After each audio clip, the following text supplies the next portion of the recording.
And hello! Welcome to D2E, where we and you are you! This is Phoenix Wright! Yay! Like, I'm trying to think of...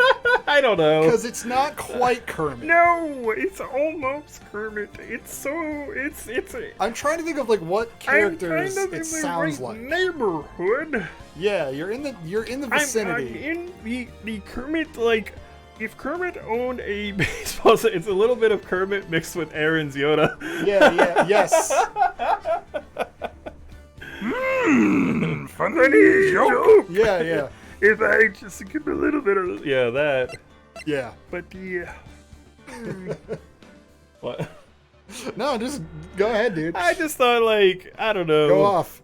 I figured we would just start really silly. I wanted to keep the energy up. That's fair enough. Sometimes we start streaming and it's like, bam, we got all these people in the chat and we're like ready to go and you and I are fired up, but I think due to the last 24 hours in our real lives for different reasons, you and I are a little subdued today. Yeah, that's fair.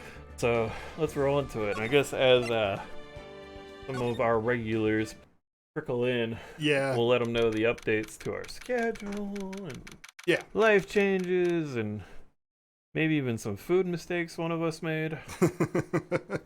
One of us? Yeah. All right. Well, I'll get to it. Okay. Thank you. Thank you very much. I forgot how he sounds. Adrian did it. Yeah. Adrian did it?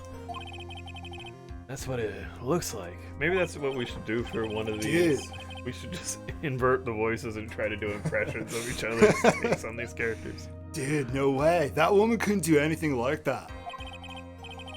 In court today, there will be a mountain of evidence that will implicate you. Mountain of evidence? Yeah, it's like a metaphor. I'm certain there is someone out there trying very hard to pin this whole thing on you.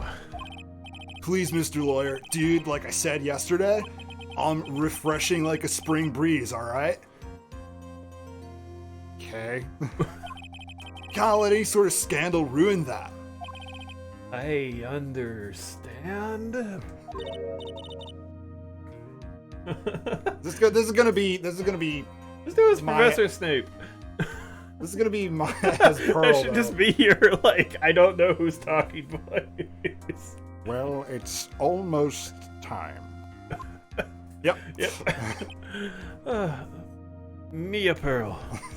Still so freaking Merle, weird. I don't like it. I don't like it either. We must get a complete acquittal today. I know. But I can't focus on Maya's situation right now. Or Pearl's either. Is she like inside your breast? Is that where you store her? She like opens up her robe and you just see Pearl's face. Oh no! I really don't like it. Just like, because it's about the right size of her head. That's why I made that joke. I was like, well, actually. No matter what, I have to focus on winning the case by the end of the day. Indeed. Well, let's get going. It's him. Trying to psych me out. This is Wright. Good morning. This is it, Mr. Attorney. The day of the trial. Maya, she's unarmed, right? My controller rumbled like crazy when Phoenix yelled. Well, when I checked on her earlier this morning, she seems a bit, how shall we say, tired. Don't worry. People don't die that easily. Besides, what you really should be concentrating on is winning today's trial. For my sake, as well as yours, you must win today's trial. Which is why I sent you a little present this morning. Present? What in the world would you want to give me? You'll figure it out once the trial starts. And even if you don't like my gift, I expect you to graciously accept it and win today's contest. S'il vous plaît. Wait! I don't speak Italian! The kidnapper sent me a present. Mr. Lawyer Dude, who's that? Yeah, no one. It has everything to do with you, so forget you heard anything. Yeah, I said that on purpose. Dude, did your nose just get longer? Does that sometimes. It's a skin condition. That's why they call me Phoenix. That doesn't... How old do I want to be today with the judge? But here, this is pretty good. You just, yeah, okay, I like this. I didn't want to go too old. It's a real straight on the voice. Court is now in session for the trial of man on guard. Are the prosecution and defense ready? Defense is ready, Your Honor.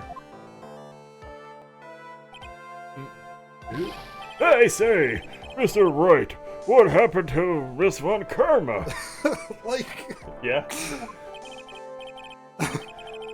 I don't know, Your Honor. Are you mad at me? I just love that he immediately starts yelling at Phoenix the second any abnormality or shenanigan takes place. Although, I kind of understand it. Yeah, I was gonna say, legit. Wow. Your Honor. Please be quiet, bailiff. I'm doing my court thing. You must tell me something. Please keep it brief. Now then, what is it? Prosecutor Von Karma has... This morning, Miss Von Karma was shot by an unknown gunman. What? Shot? So, like, we're not doing a trial today, right? Like, we got bigger fish to fry at the moment. Matt, go back to prison. Yeah. Somehow, I think this is the present that man was talking about.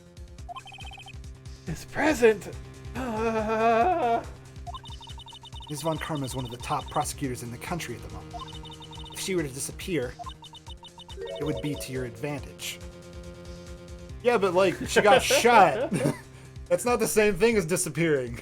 You're a magician, right? Hey, Mike. I know someone in Japan who probably enjoys this character design, if you know what I mean, from our conversation earlier.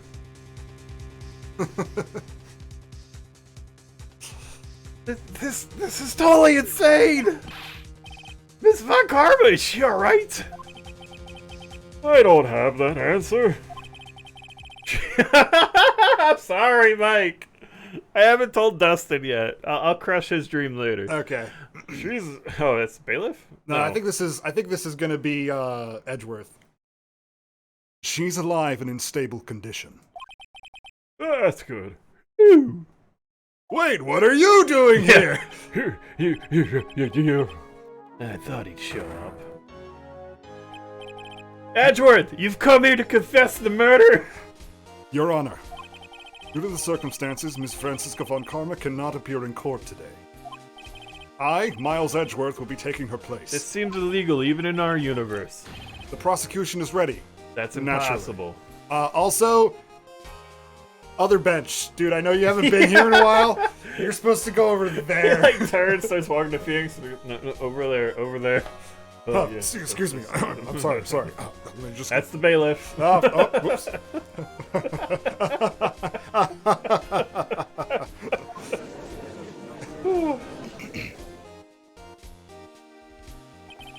Found it. Good. Miss Von Karma was shot in her right shoulder and is currently undergoing surgery. Wow, what a coincidence. Oh, yeah. Wait, did you do it? I seem to remember you being involved the last time a Von Karma got shot in the right shoulder specifically. It was Dick Gumshoe. Luckily, I have looked this case over and am familiar with the details. The prosecution seeks to prove the guilt of Mr. Matt Ongard. The court acknowledges the prosecution for some reason. Right. I finally found the answer I was struggling for on my long journey this past year. By the time this game comes to an end, you too will know the answer. Were you saying like right as in my name or like correct? I couldn't follow. Now then, the prosecution would like to call its first witness. Please bring Detective Gumshoe to the witness stand. He shot Von Karma! I knew it! Witness your name and occupation. Got 20! What up? Hey! My name's Dick Gumshoe, sir. I'm a detective down at the precinct. For now. For now? Whoa, look at them. After this trial's over, I'm supposed to turn in my badge, sir.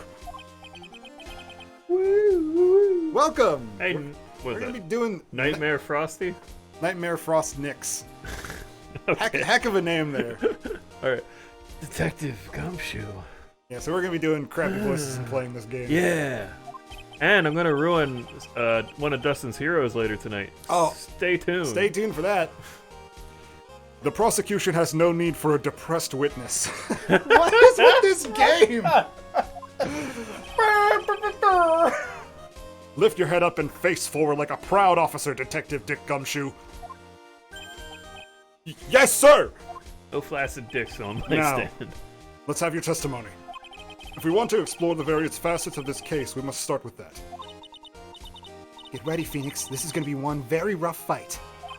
Yeah, it would have to be with Edgeworth as my opponent. The answer he was struggling for. Interesting. Show me this answer you finally found, Edgeworth. All right. Pay the facts to the case. This murder happened after the Hero of Heroes award ceremony, sir. Ooh. The victim, Jan Carita, was found dead in his hotel room. Go ahead, keep going. After looking into the cause of death, we believe he was definitely murdered, sir. At first, we just thought there was something suspicious about the empty guitar case. However, we later found out that the guitar case had nothing to do with the murder.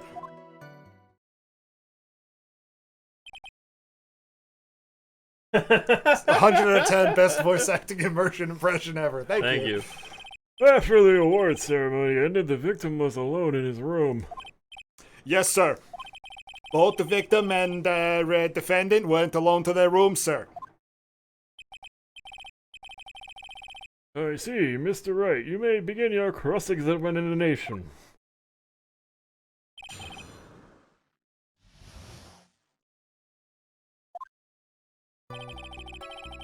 All right. That's pretty straightforward. Let's ask about the cause of death. The cause of death wasn't that because Mr. Corrida was stabbed in the chest? Only a careless amateur would believe something so brainless as that, pal. Damn it. Take a good hard look at the crime photo. I do see him being stabbed through the chest, yes. Now, a real pro's attention would be drawn here to this bandana. Banana. Oh, banana. As a Mario vs. Donkey Kong reference for you folks out there, put it down on your tally sheets. His bandana, sir. That's the thing tightly wrapped around his neck, so... Oh, yes, that doesn't look like banana anyway. It's banana-scented bandana. Bananas and bananas. Then what about the knife? It seemed to have been stuck in the victim's chest on purpose after his death. We have a crafty murderer on our hands here. Oh, got it? I can't see. Oh. Sorry. Why did you think there was something suspicious? Yeah, why did you think that? Because it was empty, pal. The jamming ninja doesn't go anywhere without his bright red guitar. And we couldn't find it anywhere at the scene of the crime. Oh, then how about this theory? A fan really wanted the guitar and did the crime to get it. How's that? Huh? Oh, Judge. Huh? I just love the idea of, like, killing an actor you love so you can steal a prop that he happens to own from his show. Like, what? It's the NHL here. Is it the WNBA there? Huh? We thought of that too, but But? the only fingerprints on the guitar case were the victims. Only the victims, huh? I see. So much for my theory then. I guess they wouldn't have gloves or anything. Oh. Just a theory. A court theory. Alright. Updated. Our case had nothing to do with the murder. Why is that? What convinced you it had nothing to do with the case? The guitar wasn't at the Gatewater Hotel that night. Oh, well then, where was it? The bright red guitar was eventually found at the TV studio. The victim, Jan Carita, apparently had only taken the case with him, sir. Oh, you mean he forgot to put the guitar inside the case? Yes, sir. Even when he was on stage for the ceremony, he didn't have his guitar. But the guitar case was empty even before he got to the hotel. Yeah, that's right. So it really had nothing to do with the case after all. I believe that is enough. Oh no. First, the victim was choked to death with his bandana. Then, after the victim was dead, the killer deliberately stabbed him with a knife. Which brings me to my next point. Why then did the police arrest Matt Ongard? Because there was reason enough to suspect him. Here it comes. Looks like Edward's back in full swing. Very well, Detective Gumshoe, please testify about this matter. Yes, sir. Why arrest Angaddy? Matt Angaddy and Jan Carita were huge rivals with each other. They each thought the other guy was in his way. That's motive enough in my book. As for evidence, there's the German Ninja's button. It was ripped off of a ninja costume and found in Mr. Angaddy's Hakama. The defendant's fingerprints were also all over the knife. The defendant brought the knife for the crime, which makes this a premeditated murder. So the defendant's fingerprints were found on the knife used in the stabbing. It was sort of sticky on the handle, so the fingerprints can't... Take your time, young man. So the fingerprints came out pretty clearly, sir. And there's this button. That was found in the defendant's clothes, was it? And is this button also covered in blood? I'm yes, so excited to say and it. We know that the blood on it is the victim's blood, sir. What? Don't know why I'm surprised about that. I love Hakama in quotes. It's so good. All of this points very clearly to the defendant, doesn't it? Yes, it most certainly does, Your Honor. Ready to give in yet, Wright? I'll find the hole in you. Your argument somehow. You can press as hard as you'd like. Just hurry up with your usual pointless questions. Well then! Might have to get rid of the top button. Grrr. Alright. Okay. Let's ask about this. Innuendo. Innuendo. Wait just 1 second here. Mr. Ungardy was beating Mr. Corrida in the popularity polls. Well, yeah, I guess, but... Which means that in the defendant's eyes, the victim was not a rival at all. Which means he had no motive to kill at all. Yes, I quite agree. Well, Detective? It's not, well, I guess if you put it that way, then yeah, the defendant would have had no motive. Yeah, fuck. Detective, I'm beginning to see why you were fired. You sassy bitch. Edgeworth coming in hot. No, not you too, Mr. Edgeworth, sir. That's... I look forward for your pension negotiations. Oh my god! No! No, detective. Let's continue with the testimony. Oh, not my poor pension, too. Detective, if you value your money, I suggest you proceed. Well, it was just 16,000 days away from retirement, too. What about what I was saying? Hello? Anyone? Well, motive is irrelevant, apparently. I know, right? Let's see. Let's ask about this. When was this button found? Pretty soon after the body was found, we rounded up everybody who knew Mr. Karita. And then we did a search on them all. That's when we found the button. So it was almost immediately after the murder. The police didn't have the free time to lollygag and play tricks unlike some people. Hey! What is he trying to say about me here? I'm a trick player. Tricky boy. There is no way this is a premeditated murder, even if he brought the knife. It was a butter knife! God's sakes. Sorry, pal, this isn't some pocket knife. It doesn't fold, so it's not great for walking around with either. It's just too unwieldy. There's no way you can walk around with a dinner knife. I know. If the prosecution can prove it was a premeditated murder, we're done for. Phoenix. We start at 7. Yeah. I got news for you, Tacit Blue. We are changing our schedule. 7 o'clock. Yeah. Tuesdays and Saturdays. Gonna be the new start time. We're probably even going to update our countdown clock. Yeah. Sponsored by Tacit Blue. Yeah. Yes. There's something very interesting about what the detective said just now. Think carefully before it's too late. I never think carefully. A button covered in the victim's blood, and a knife with Vanguard's fingerprints.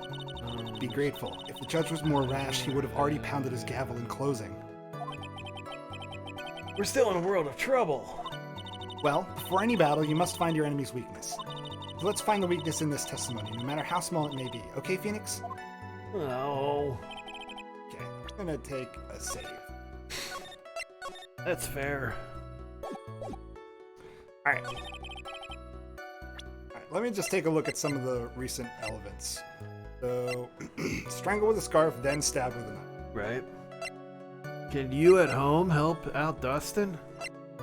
So I think this is gonna be what I do. So, all over the knife. The pendant bought the knife for the crime, which makes this a premeditated murder, but he didn't actually stab him until after he was dead. We can do that for you. Yeah, we can at keep least that temporarily. But yeah, we can do that. Okay. So I'm going to present this autopsy report as a contradiction. Nope. This evidence clearly reveals I fucked up. You know how you fucked up? No, I do not. Just give me the penalty. Here you go. That was pretty effing clear what I wanted to do. Do you want to unload? Yeah, I do. I figured. It's fine. But also, people out there in chat world, 7 o'clock! Get used to it. Yep. Well, 7 Eastern. You could be anywhere in the world.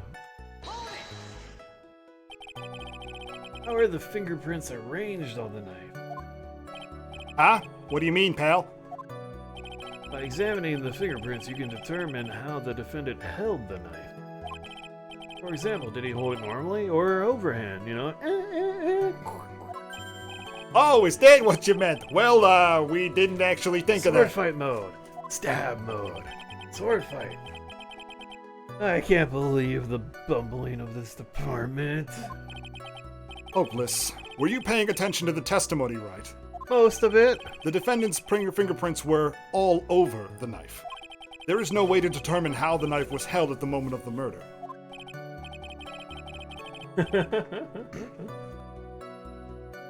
I can't answer. We live in America. We're not allowed in the country. I met other people who watch. There could be people who aren't in America watching us right now. Yeah. Or on our future, like, you know, video on demand or YouTube, which I know there are actually some non-Americans who follow us, so I'm just saying. Yeah. So the defendant, the owner of this knife. Yeah.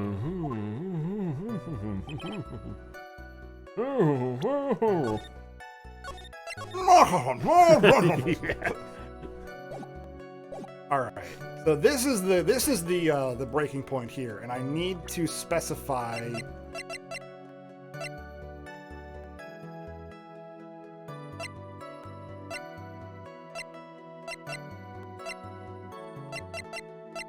Okay. Let me just take a look at.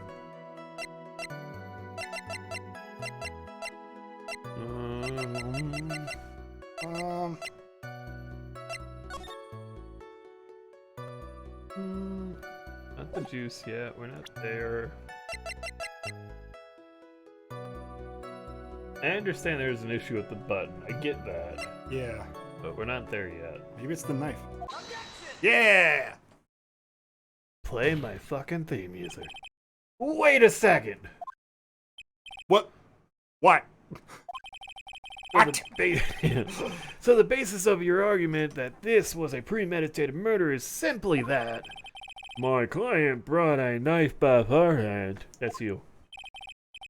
That's right, pal. That's a pretty good impression. The defendant did not buy this knife. Huh? Hear my music? That's right. Take a good look at this handle of the knife, and you'll see what I'm talking about. Huh? It has Gatewater seal set into the handle. Gatewater? It completely changed his accent. Yeah. Gatewater? I think I've heard that name somewhere before. That's the name of the hotel. The Gatewater Hotel. Uh-oh. Woo! The murderer knife was actually the property of the hotel, which means that this murder was not premeditated, I think. Yes, that is very true. This is very big. Uh-oh. Well, what? What is it, Mr. Edgeworth? I'm sorry, but the defense is simply too careless. Oh. What? Oh, I hate when he does the figure thing. I think whether the crime was premeditated or not has already been determined. How so? When did you get theme music? That's my thing! It's even cool, too! I admit this knife is hotel property. There's no one currently on the police force that is dumb enough not to realize this. But I did not... Oh. Currently on the police force. The question is... where did this knife come from? Why, that's obvious. It came from the victim, Mr. Corrida's room. Sorry, Your Honor, but that is incorrect. Damn! The victim ate a last meal before he was murdered. With that being the case, I would like to draw the court's attention to what is on top of the table. Do you have footage of this right now? Like, how are we seeing this? There is a knife and fork on the table! Then, where in the world did this knife come from? If it pleases the court, oh, it does. I would like to ask for us to recall the room of the defendant, Mr. Matt Ongard. Especially what was on top of his table. There is something missing. Perhaps it is a single knife? We investigated the leftover dishes for fingerprints, and while we were investigating, we came to the conclusion that Mr. Matt Onguard's knife was missing. Mr. Onguard had gone to the victim's room with the knife he used during dinner. Why would he carry a knife on a visit? To kill, of course. And with that, I believe the prosecution has proven this was a premeditated murder. Amazing, Mr. Edgeworth. Absolutely brilliant. A brilliantly clear deduction. Yeah, so this is one of those things where, like, you've fallen into a trap of this, like, it can't be a murder. It wasn't a premeditated murder. Wait a minute.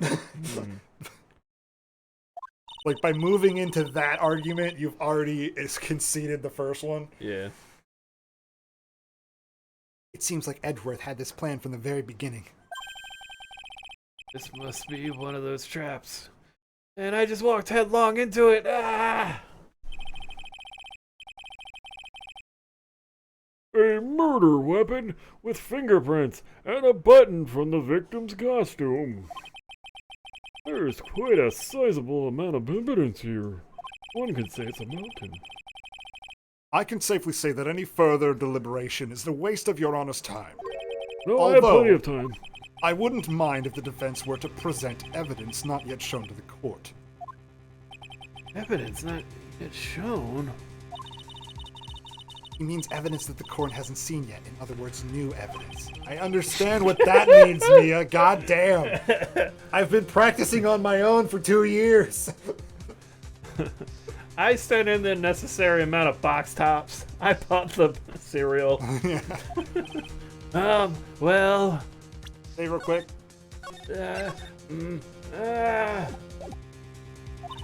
Phoenix, the judge is favoring the prosecution right now. Well... If we answer with something wrong here... That gavel of his will be ringing out to the sound of our defeat. Mr. Wright, do you have something important and necessary to present to this court? Nope! Okay, fine. He is a sassy bitch. There's one. One piece of evidence that catches my attention. Something that this court has yet to see. Mr. Wright, I will say this one more fucking time. I do not feel that this trial needs to continue at all. However, I am giving you one chance and only one. What the judge is saying, Wright, is don't try pulling one of your usual bluffs here. Make sure you'll save your game. If I mess this up, it's curtains for all of us. Save it again, so that way I can not have to deal with that dialogue. Here we go. You may now present one and only one piece of evidence. Just one. Only one. Now then, what is this one important evidence? 3 shall be the number for the counting, and the number to be counted shall be 3. Alright,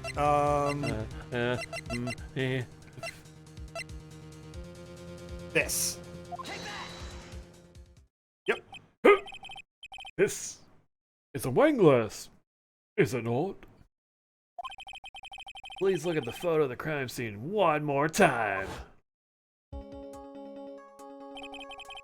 This scene is a mess because of the victim's struggle against his assailant. The vase is broken, his makeup is all over the floor. These were all the things that were at one point sitting on top of the dresser. Well, yes, I see your point. However, this glass is sitting on top of the dresser is mysteriously untouched. The only thing that had not fallen over all along with everything else is this wine glass. This piece of evidence is more than strange enough to warrant further consideration.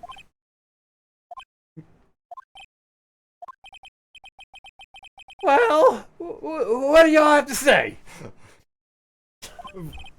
Oh, well, yes, it was a little peculiar.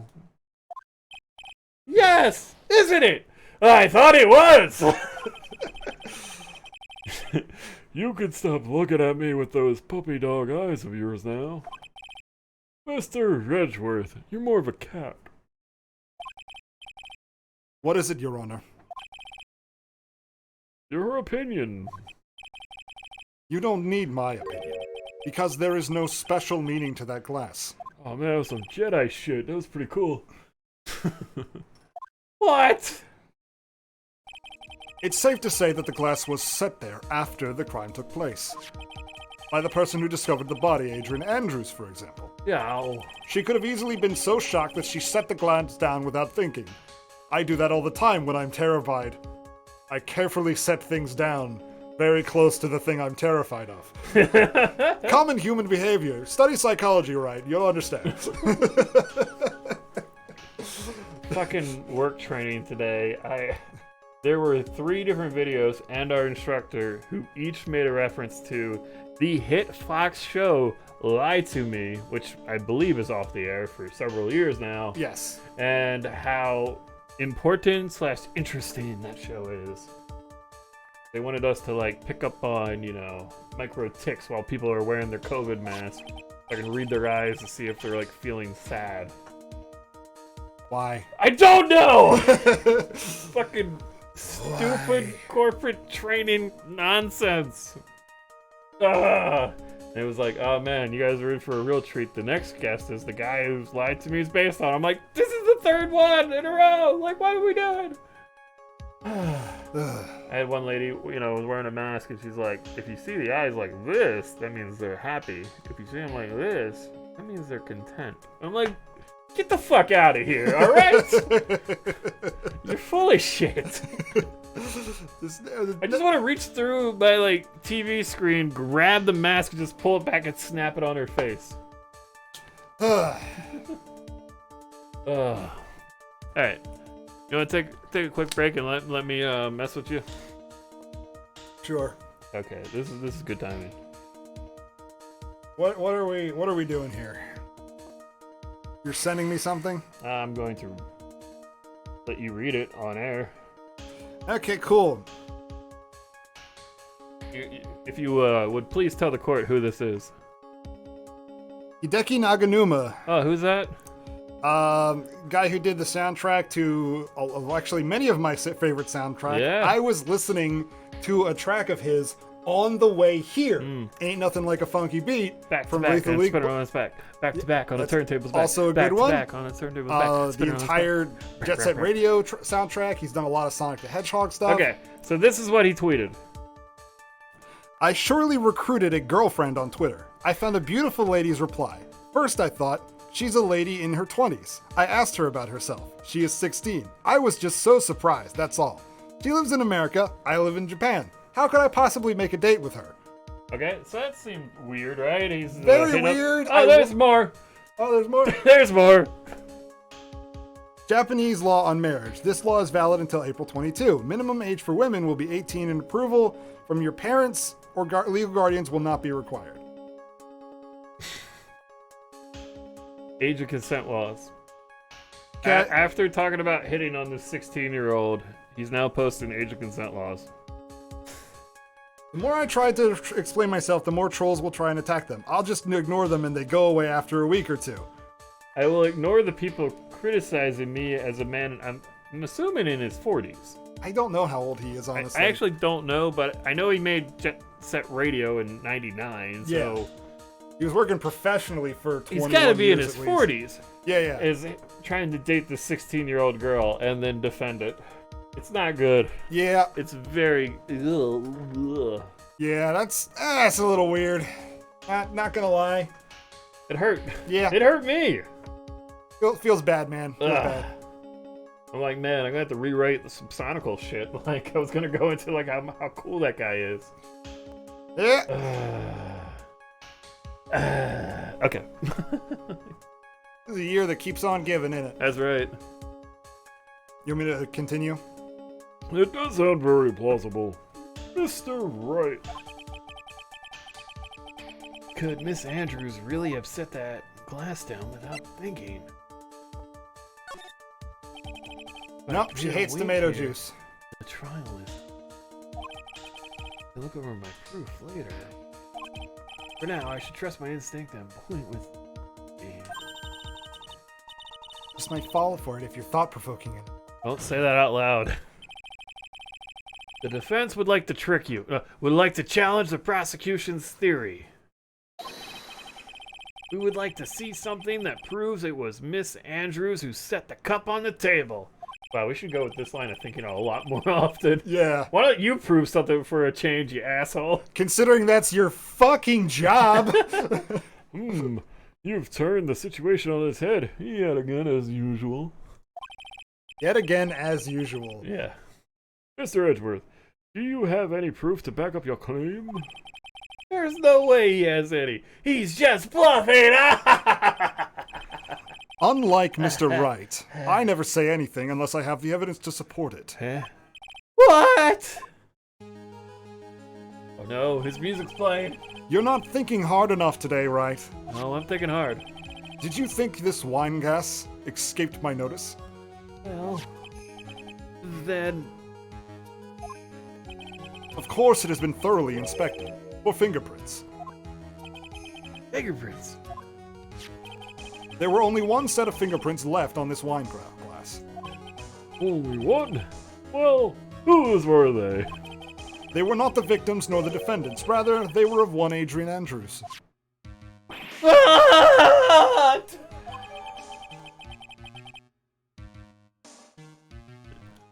Bear Andrews. That is why I said that the person who had discovered the body had left it there.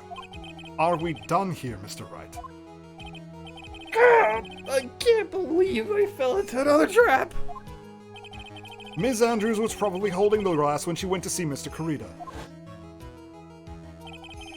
But upon seeing his dead body, she was stunned and set the glass down on the dresser. How did she make it that close to him without noticing it and being dead?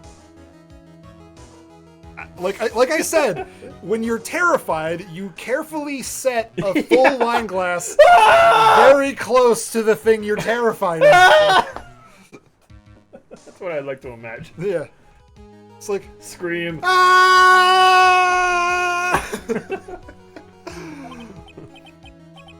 Now do you see, Wright? You can't change any part of my scenario, as it explains everything all too well. Yeah! I've thought long and hard this past year about what it means to be a prosecutor. Adrian screamed about Kingdom Hearts 3. All my homies hate Kingdom Hearts 3. That's right. And from here on out, I will show you the answer I have come to discover. Oh, wait a second. Mr. Edgeworth.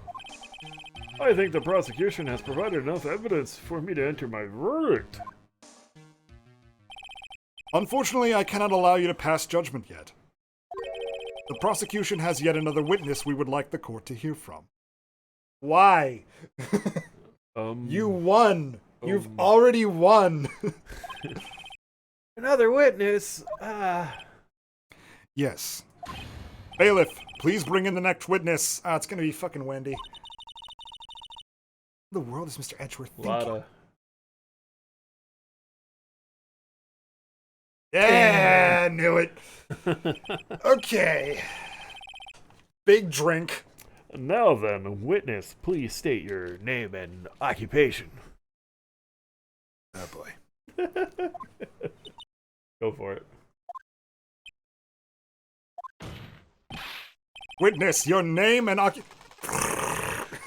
I like the other one. Oh! Gotcha! Oh! I wonder what happened to calm composure he had earlier. I just like the idea that he didn't know who it was, even though he called her. Well, it's like he didn't want to win by a field goal. He wants to run up the score right now, so it's very strange. Oh, Itchy boy, it's been, what, a year since we last met, isn't it? You should be more happy to see me. I saw the report with her testimony, but who knew that under that helmet? He didn't know! That's great. Yeah, Edgeworth does need a posture check. Look at that.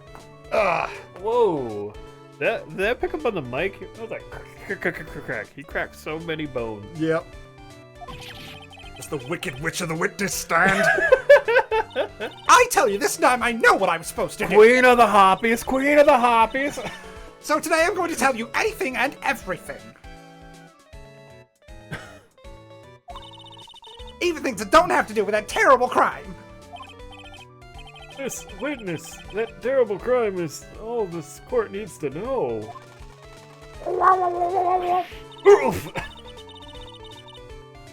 What, like, does it actually shoot people in some way? I think it startles them somehow. I think.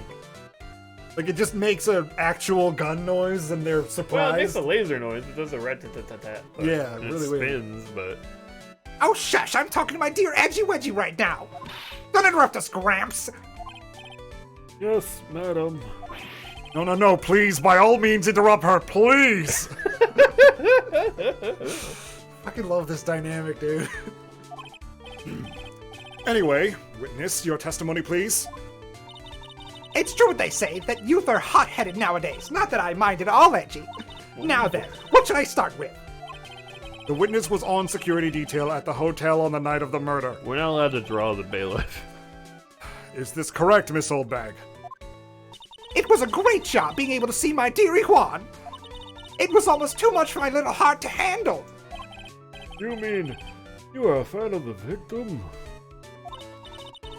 Look, everyone's crazy on that On Guard, saying he's cute in a fresh way or something. But not me. I wouldn't say anything so silly. After all, I've got no interest in a little child like him. Ooh. I'm only interested in a real man, Juan Carita. But those two are the same age. Again, look at them. This guy is 40. That is not a 21-year-old. I do believe he's about 34. Like, I believe he's 21. Yeah, I can see that. Definitely not. He's much older. Do we want to like re-age everyone real quick? Like, let's give them their proper ages, not the Phoenix Wright ages. Okay. We'll start over. We'll start over here. Not 18. I'm not buying it. She's like 16. Yeah. Okay. 8, I believe. Maybe 10. I was gonna say 10. Dick Gumshoe, he is 49.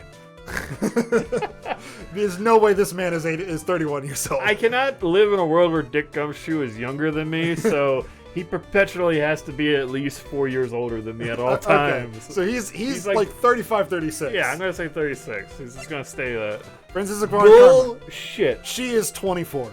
Yes. Agree. Miles Edgeworth is 28. Yeah, 28 feels right. Yeah. It does. It was what I was thinking. Will Powers is age 50. I was gonna give him a good 35. I was gonna give him 35. I'm like way overshooting. He's like Hugh Jackman in the first like X-Men movie. He's like 35. I'm good. I'm good with that. Oh my goodness, I'm Gumshoe's age now. Yeah. A lot of heart. 23 I'd buy for her. I think slightly older, but like 25 maybe. Yeah. She's very stupid, but I get it. He's like 35. Yeah, he's got to be at least 35. I think he's pushing 40. He's 21. Yeah, I buy that. She is 75. 64. You're right. It's pretty damn gray. Yeah. I'd say at least 70. Maybe 72. 72. 72 is a good number. Yeah. Adrian Andrews. Bullshit. She is... You're 29, maybe 30. Yeah. You're definitely lying about your age. I believe that. I also like it says deceased here, but not here? That's a great point. Yes. Charles sent me something. You should message Charles back. We're streaming. Oh, okay. Yeah, just do that. I was pacing in front of his room that night. Very well. Please tell the court what you witnessed the night of the murder. Leave it to me, Edgy Poo.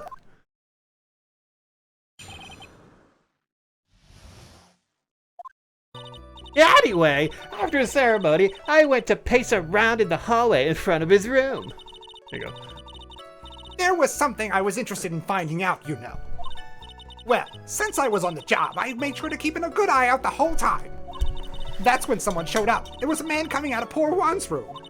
It was On Guard, Matt On Guard. He was trying to sneak his way out of Juan's room.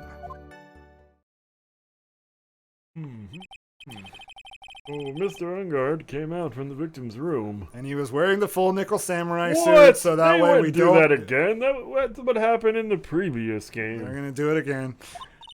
See, it has to be him. He's the murderer.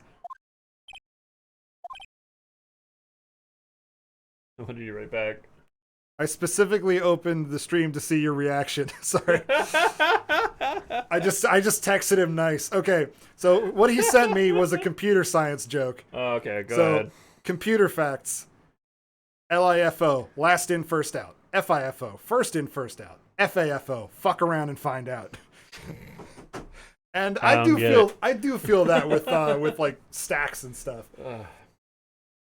Just like, well, what type of list is this? What type of ordered list is this? Fuck around and find out.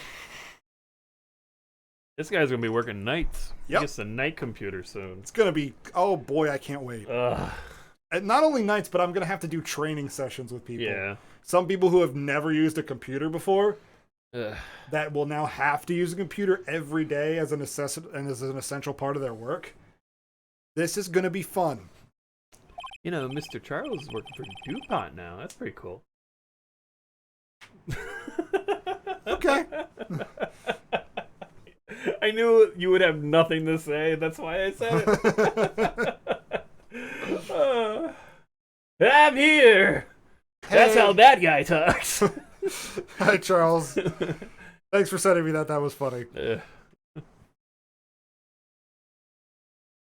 I live in Pennsylvania. Sorry. So once you go to Pennsylvania, do you sound like that? Is that no? Because Satanga doesn't sound like that. Satanga is a little bit more. He's a little bit more down here.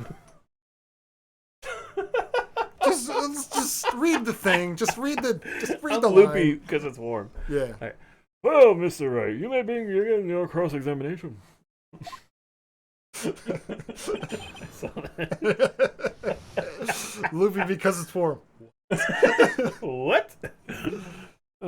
It's like Steven Universe when Steven brings the gems who are all fused into his mom.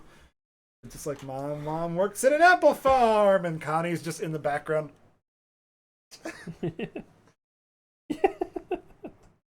This is only for you right now, Dustin. Mm-hmm.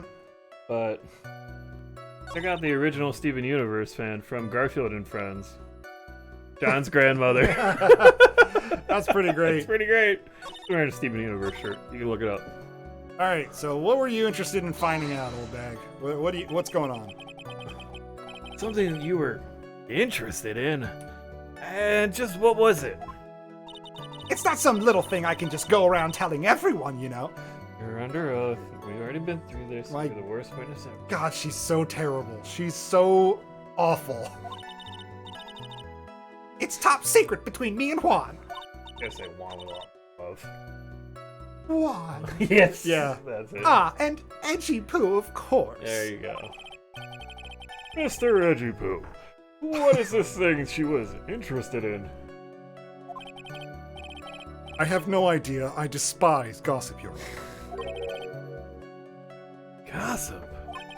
But should it prove relevant, we can always have it appended to our testimony later. So, Charles, one, I can confirm Satanga does sound like that. Thank you. And two, I have this weird habit of picking up mannerisms for people I'm talking to. Yeah, I definitely do that certain times with accents or hand motions. It's weird when it's someone from another country like India, so you just go to, like, full Apu at some point, like, if you're talking to them long enough. Mr. Grappa Grappa. Start talking like him. My dumb habit is, like, if the person has any kind of injury or anything off about them, my brain will just target it. I'm basically Austin Powers going, mole! Yeah. Like, I met a guy with one arm, and I go to shake his non-existent hand, you know, that's me, and I hate it. I hate it so much. Yeah. Like, I remember we had this one customer at an old store I worked at years ago, and she didn't have a nose. I remember her, She just has a hole. Yeah. She had a false nose that she put in. Yeah, right? but she didn't always put it in. Yeah. So there's just like a hole, and my boss was like, I can't do this. It terrified him, so he would go in the back room and hide, and I'd have to go out and, you know, help her out. Lady but skeleton. As soon as I saw her, I would not stop sneezing. just out of nowhere, I'd have like the worst sneezing fits, and I just hate it the entire time. I'm just like, stop, please. All right. And did the witness stay in the vicinity of the victim's door the entire time? Yes, she does act like a 16-year-old. Oh, then would you tell us the number of people who went in and out of Mr. Kurita's room? I have no idea! Oh. I wasn't born so I could count things to those who didn't pay attention in class. Oh my gosh. Getting a phone call, people. I'm not gonna... He rejected it. It might be... Oh god, I hope it wasn't work. I was gonna say, you seem confident rejecting it. And now I don't. You need to call him back. No. I saw it as a 4910 number, but like a lot of times it'll just be like a spam caller. It's true, I've been getting a lot lately. So I'm gonna just... Okay. If it's important, they'll call me or text me. Alright. That's why, ever since I turned 20, I quit keeping track of how old I really am. When did you turn 20? We can do this. We can do it together. Yes, that would explain why your age was not included in the report. In any case. Are you my mom? The witness then saw someone, correct? Alright. This is the important bit. You saw my client. Are you sure about that? Yes, see. Really? Annoying brat. When I say I saw someone, I saw that person. Well,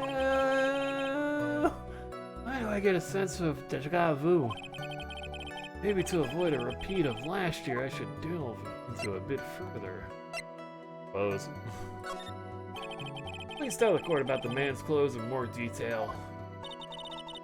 What a troublesome man you are, really, as if something like that matters. But it does. Now what was it? Oh yes, it was that thing. He was wearing a red guitar. he was wearing a giant novelty guitar mascot costume. I don't see how that could possibly be relevant. What thing? That gaudy thing he's always wearing, that racing jacket. I was wearing that detention set too. That thing's meant for nothing but seducing women out of their pantaloons. Men.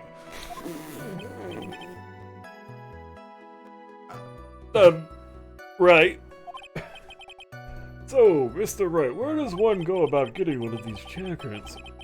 Was this testimony just now important or relevant in any way?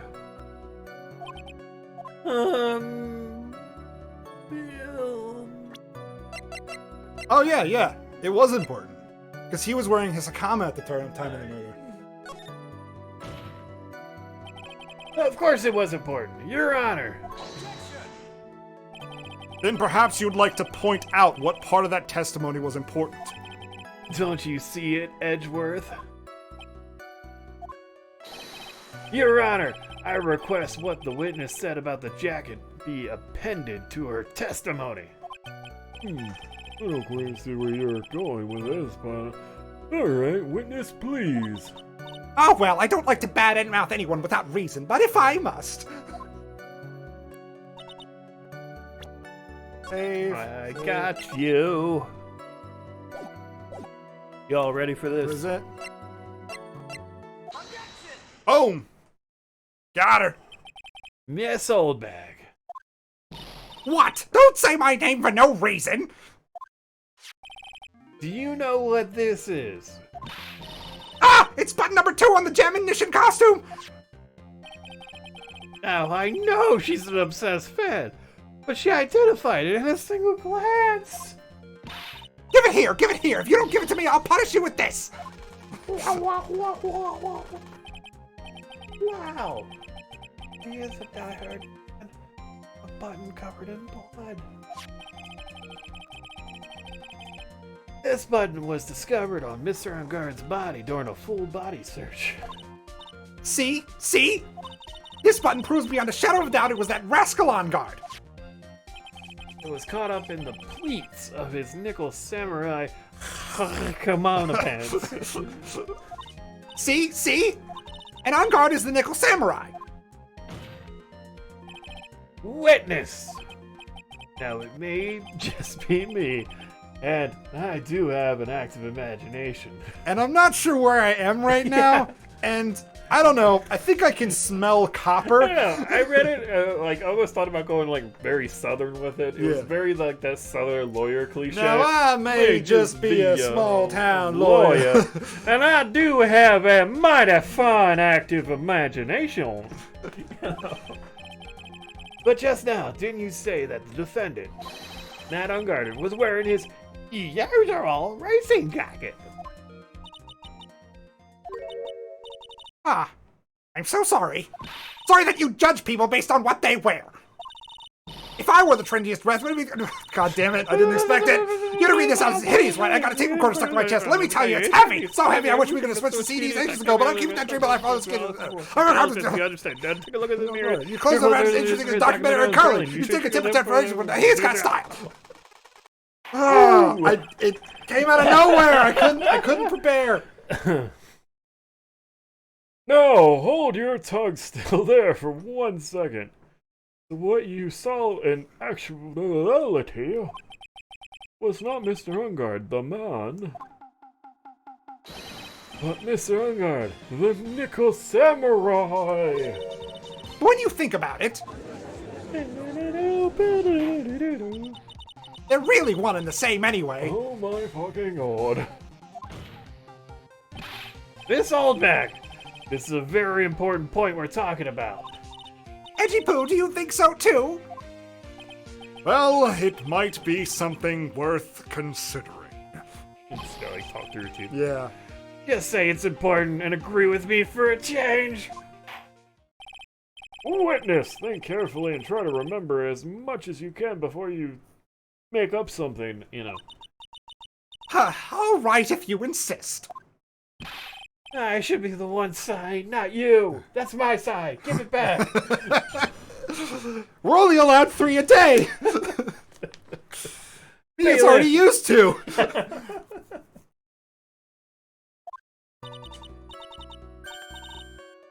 On guard. Oh yes, now I remember.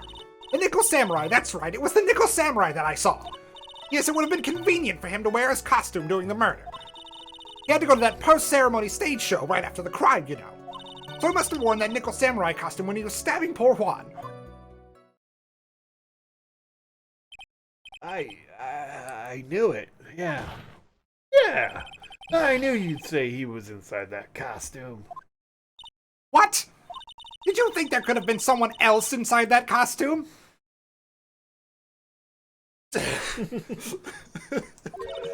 Don't be a bad little boy thinking such rude things. But the possibility does exist. Youngins today, I told you there was no way it was anyone else. How do you know that? Because I said so, and what I say is the truth. Yeah, at least she's just as delightful a witness as she was a year ago. Fucking torture. That's alright. You may cross-examine the witness. Good fucking luck. Who I saw. And not like it's a spare costume or anything. They just got one. Just got one. Okay.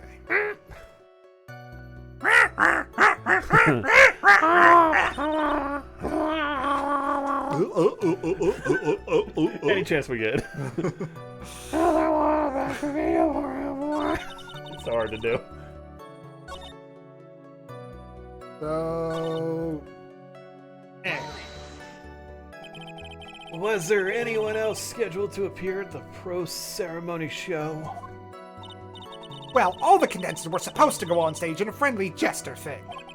And if you killed him, that would have been kind of hard. And that included the Jammin' Ninja. Of course it included him. That's why when On Guard came out of Dear Juan's room, I didn't give it a second thought. I see. Well, anyway.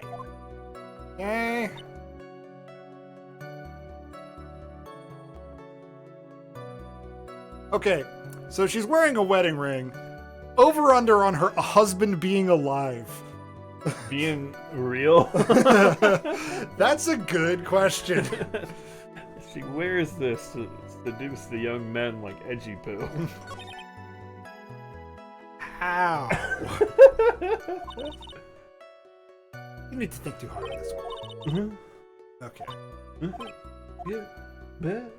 Yeah, I know what they're kind of getting at, but I'm trying to think if there's any other information we need. But it's pretty. Really? It wasn't that. She does want certain boys making advances. She's got a huge crush on them. Okay. Try again, Chant. Let's see. He must have worn that nickel samurai costume when he was stabbing poor Juan. Yeah. Towards this comment.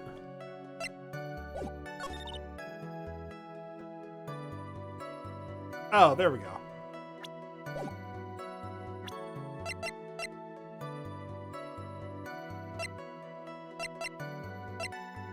Kind of like flipping through this. Uh-huh.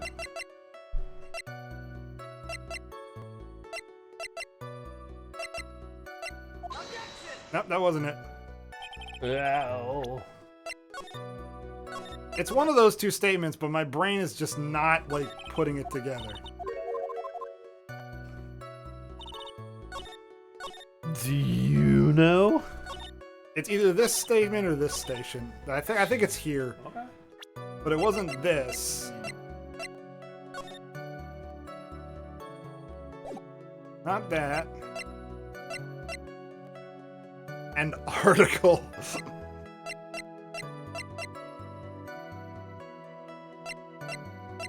Was it the time of death? Nope, that wasn't it. Well, the whole thing is that he was at the stage show. They were both at the stage show. Oh.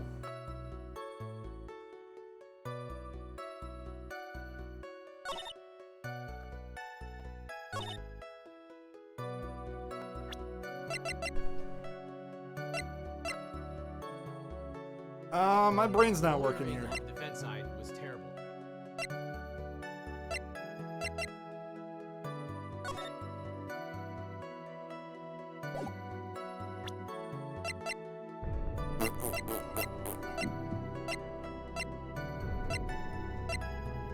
He wasn't really wearing his costume. He was wearing his jacket. She made up the jacket thing.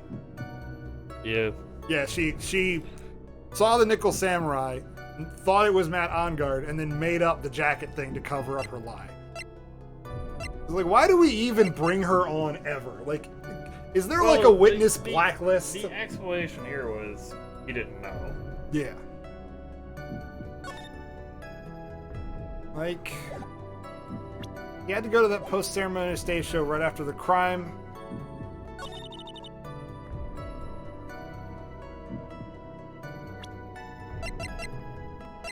Like, what would that help? What about the killing? Crime photo? Like right here? That's Sorry. not. Come on, brain. This one. Like, why would that have been a must-have, though? Doesn't really make sense. I'll try it. I mean... I don't know. Oh, that's not it. Fuck's sake. Okay. Press everything? I did not press everything, but like what Mia said was that I didn't have to. Yeah, like there's already a contradiction right there. So I just gotta present the evidence. Like, all three of these statements are very sus. Fucking snore. I'm talking to the chat. Oh, okay. Talking to all the young people who are also our age. Alright, like, listen to me, young people who are also our age. Among Us is boring! You like a boring game!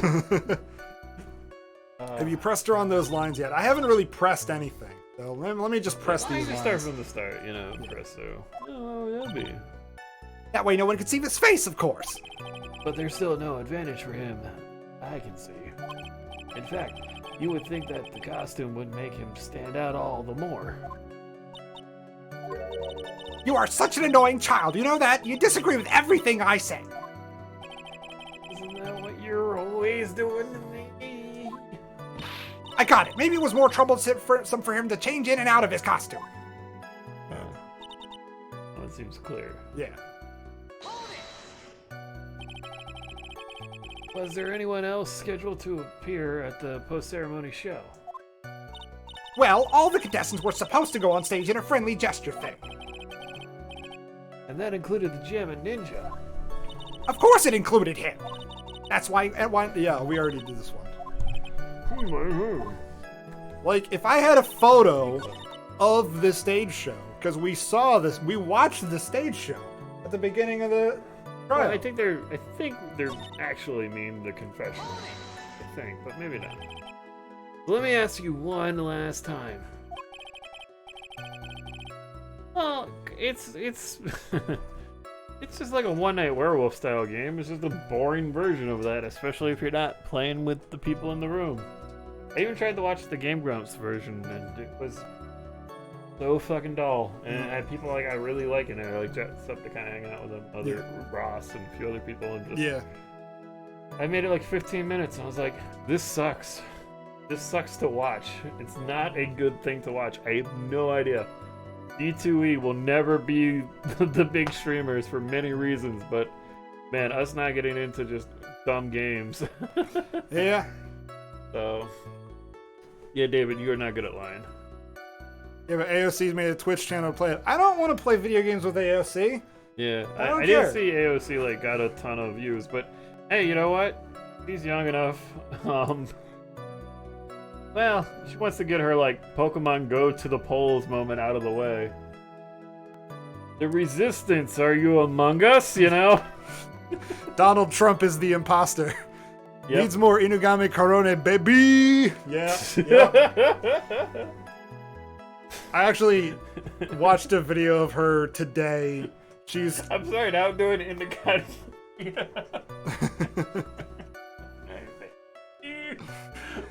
I watched a video of...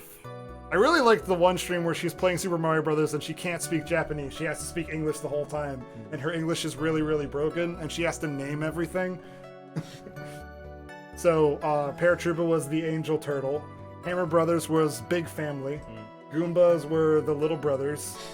The stairs at the end of each level were chocolate bar stairs.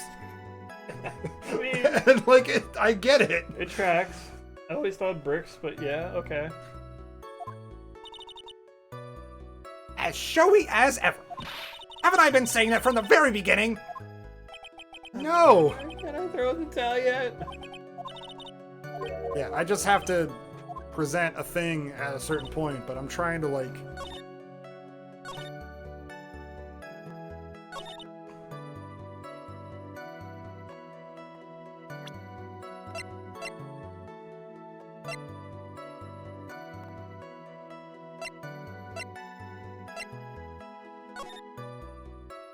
That doesn't...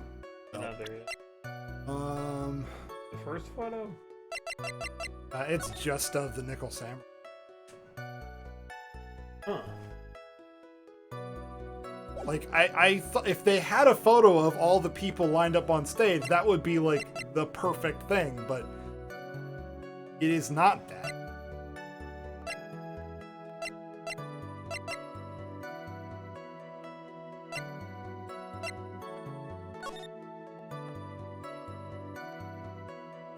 See how it's relevant. Some water, but only on top of the lid. There's Curry Spinner. That's not relevant. That's not relevant. What of the murder scene? Look, I don't hate Among Us, and I don't hate games like it. I like One Night Werewolf, but it's just the video game version of it is just kind of dull.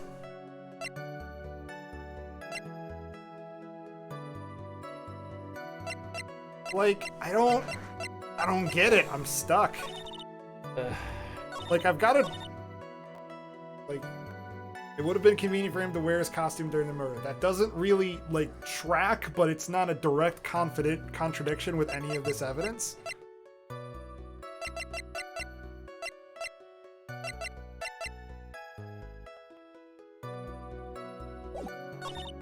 Oh. Okay. Idea. If he was wearing the costume, his fingerprints wouldn't have been on here, right? Oh, gloves. Yeah! Oh, all right. God, that wasn't that hard. We did fuck that up. Yeah. Whew. Please take a look at this. Yeah, so it's a knife. Big deal. If you're trying to scare me with that, I'll have you know it won't work. What? She's completely breaking me. Oh, no, that's not my intention at all. That's the knife that was used in the murder, correct? Your Honor, do you know why this piece of evidence is important to this case? You don't even have to ask. It's because the defendant's fingerprints are on it. Is that what you're driving at? That is exactly what I'm driving at. Oh, yeah. What are we driving? And whose car are we driving? Can't be mine. I don't own a car. I realized why Phoenix doesn't own a car. No? Because his hair quills would get stuck in the pillow and he wouldn't be able to get out. He'd get stuck to the car seat like this. And he'd just be like, all right, time to go to court.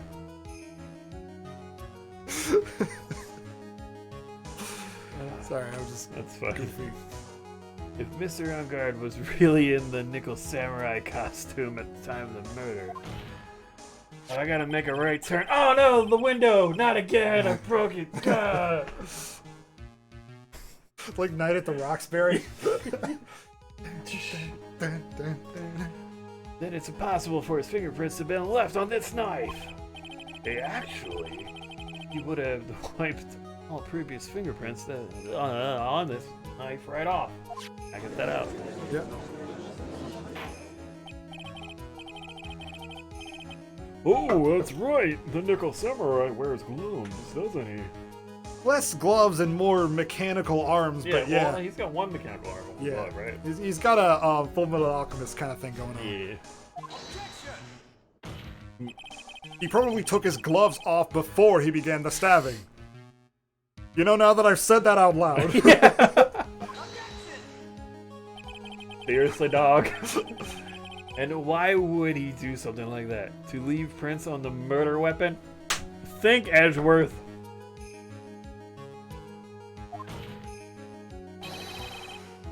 There was no way he would do something like that. Especially since we just went over that it's apparently premeditated. However, there is one possibility. Then let's hear your possibility. You first. No, you. You. No, you.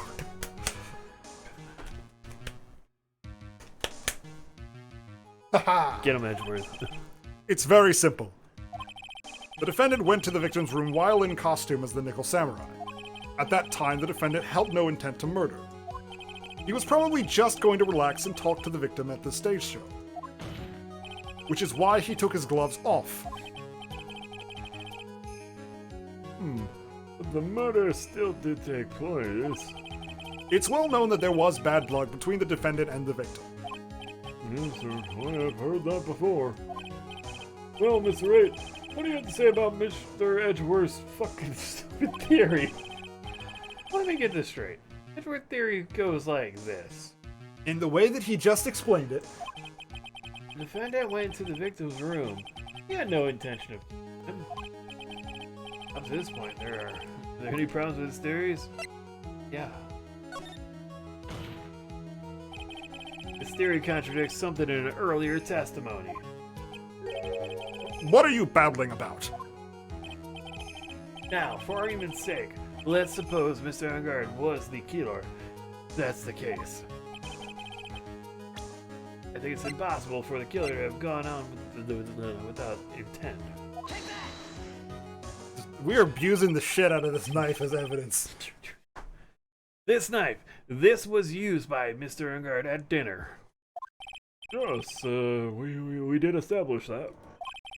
Which means that if my client was in fact the killer, then he brought this knife with him on his visit to Mr. Kurita. I suppose. However, you just said it yourself. At that time, the defendant had no intent to murder. If that were true, then why would he bring a knife? He wouldn't, would he?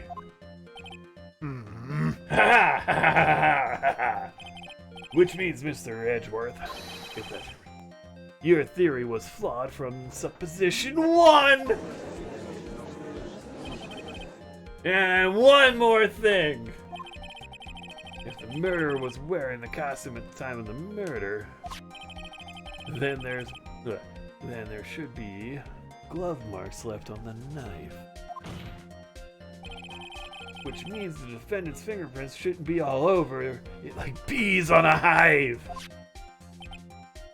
Bees, I say. And that brings me to my final point. This knife was planted by the real killer to hide their identity and mislead us.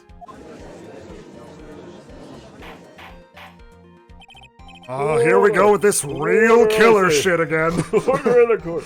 Actually, by our record, this one's not that crazy. Was this knife really planted by the killer?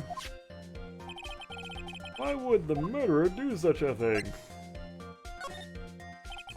It's to frame my client, Mr. Ungard, of course. Not liking how that blinking is still there. Okay, it's woo! Frame? Aren't you forcing the interpretation just a little too hard on this one? Edward reaches up and grabs the health bar and brings it back into frame. Penalty. Get that back up there. But we just established that the witness saw the nickel samurai in costume. And if that were true, then there shouldn't be a single fingerprint on this knife. Oh! Witness! Little eyes.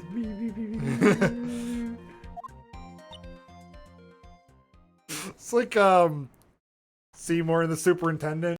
This is the steamed hams moment. Seymour! Looks like I've made your life just a tiny bit more difficult, huh, Edgy Poo? Witness, did you or did you not really see the nickel samurai? Just like throw her out of the fucking courtroom at this point. It would make more sense. Testimony is the least reliable. It just like, did you see him or did you not see him? Well, I didn't not see him, but he may or may not have been wearing a costume, which I definitely recognized, even though I also said he wasn't wearing it. Look, I will always tell the truth after you proved I'm lying 3 times. I promise. He is just full of it. It's so frustrating. Well, I guess at first I might have forgotten, but... Are you saying you mixed up Mr. Ungard with the Nickel Samurai, his character on TV? But I mean, I can't really do anything about that now! Look, I was waiting around in front of their doors because, well, I wasn't waiting around for the Nickel Samurai, that's for sure. I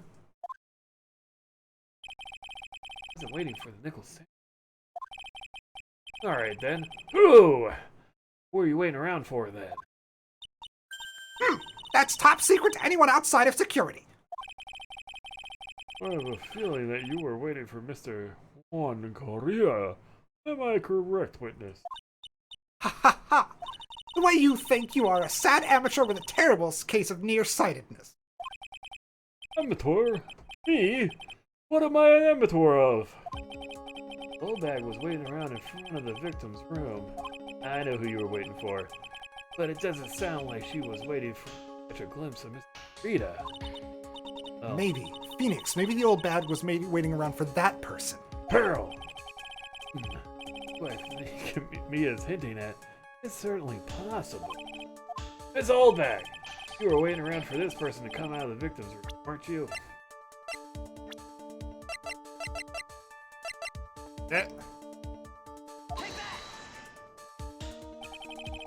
Who is this person?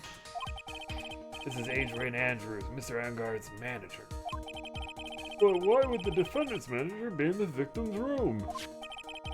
It seems that this is the latest rumor in circulation, Your Honor. Oh, you read that too, Edgeworth.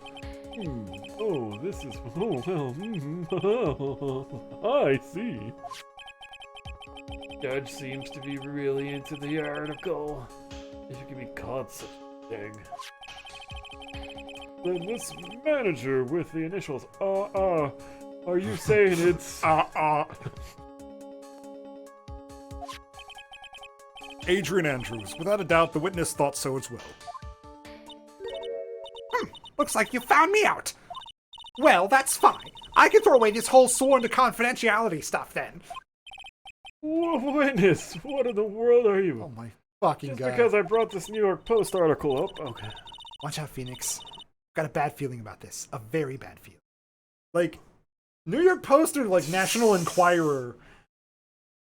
What's the difference? I mean, Okay, continue. Yeah, fair enough. Aren't they owned by the same parent company? I believe so. I got some information. Some very secret information from a certain source. So that's why I was doing my own little investigation. In secret, of course. But what for? Oh, just for myself. Personal reasons and all that. What the fuck? She's awful. Well, I guess I'll just move right along. Mr. Edgeworth, how will you proceed from here? I would like to propose that the court throw her out of the court, preferably through the third-story window. I really don't want to do this, however, I cannot simply let this point slide. I see.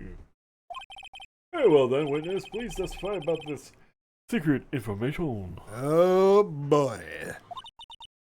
Get ready! This is gonna take the wind out of you young'uns! I'm sure we're all capable of handling this. Really, it's not like we're 10 years old. Pretending to be part of the Secret Service. I think she's part of the Space Force. That on-guard is one evil, evil man. He thought he could ruin poor Juan by causing a huge scandal.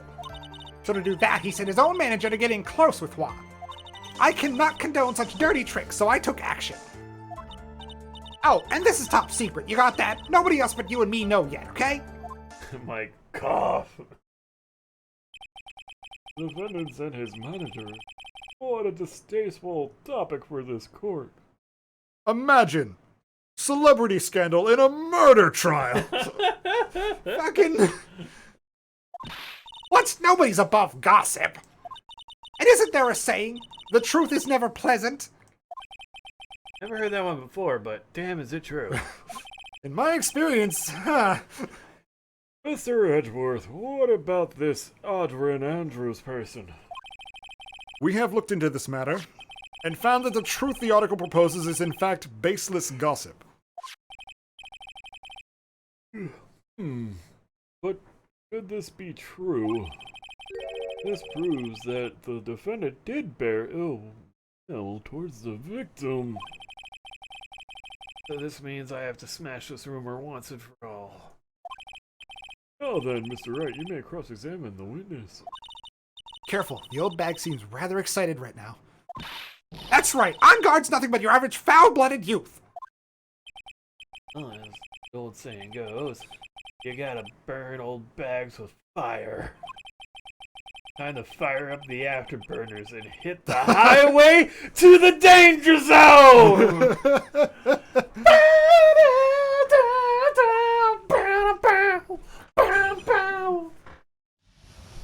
Hey. Revving up the engines into hyperdrive. Hey, Edgeworth. Edgeworth. Edgeworth! What? Danger zone!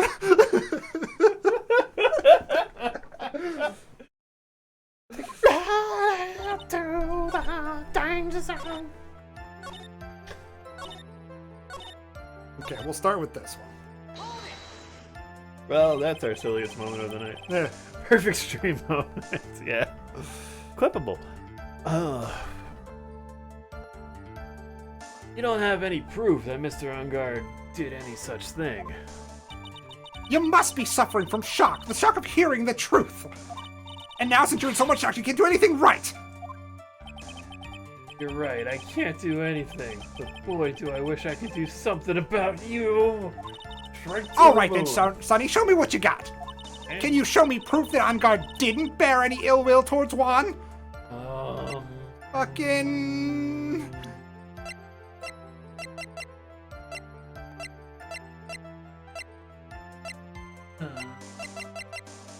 I mean... No? I don't have anything to offer. See? Just as I thought. And you were lecturing me about saying things without proof. You've just given me a free pass to say whatever I want whenever I want, silly boy. Me and my big mouth. That's the way the cookie crumbles, for you anyway. Okay. Fucking... Alright. Let's ask about this one. What action did you take? So... Sorry. Like I already told you, I was lying in wait close to the crime scene. Once that slimy woman came out of Juan's room, I was gonna capture her and teach her a good lesson. Something you youngins need. You were going to teach her a good lesson. I was gonna make her eat the damaging beams of my ray gun. Like this! No! Stop! Well, it was too bad that woman didn't come through the door that night.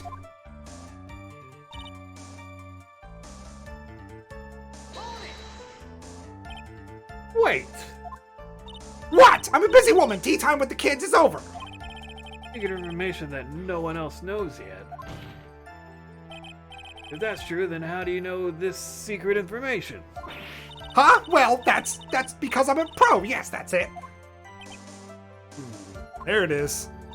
It's a secret. Even if you drill a hole into my brain, you'll never find out. How in the world did that old bat get such a secret piece of information? Press further.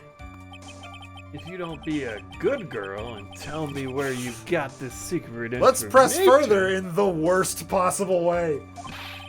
You won't get to go home today! Edgy Poo, what are you doing? Help me! Ugh, what do I have to do with this? Just do this for me. You'll get your reward. I don't want your reward, but you don't leave me much of a choice. The witness could have gotten her information from anywhere. It's even possible that it was spontaneously made up inside the witness's head. And he lectures me on reckless blabbering. As long as we don't know where this information came from, quite a waste of time to focus on this line of questioning. Where'd old bat get her inside information? Has to be something I can use to figure it out. Figure it out. That's it. It threw me off, and I realized, no, it's just written weird. I can use to figure it out. I'm reminded of a bit from My Brother and Me. Yeah. And he's talking about, it's like, okay, so I've gone up to see a wizard, and I need to get his orb, because it's the only thing that'll heal my dying wife. And he says, to get my orb, you have to solve this riddle. I walk, it runs. I stop, it runs. What it? Ah, fuck, I screwed it up. Oh, sorry, damn it. I mean, you came all this way up the mountain, and just take the orb. Just take it. It's gonna bring Lotta into the dingus? Indeed. Indubitably. You can't just ignore it anyway. Either. It makes your client look bad either way. Well, I don't think I've been out of the ordinary. There has to be something we can catch her on. Yeah, and when I find it, I'm gonna press the heck out of it. Well, good. You'll be proud of me. Save. Hey, real lawyer boy.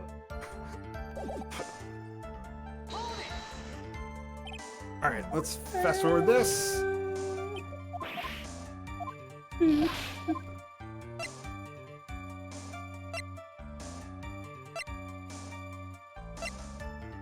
Wait and see.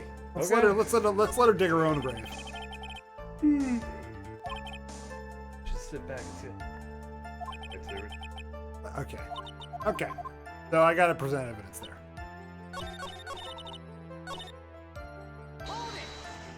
Alright, do the thing. Fast forward. Secret information. Present evidence. But no one else is supposed to know this secret information, correct?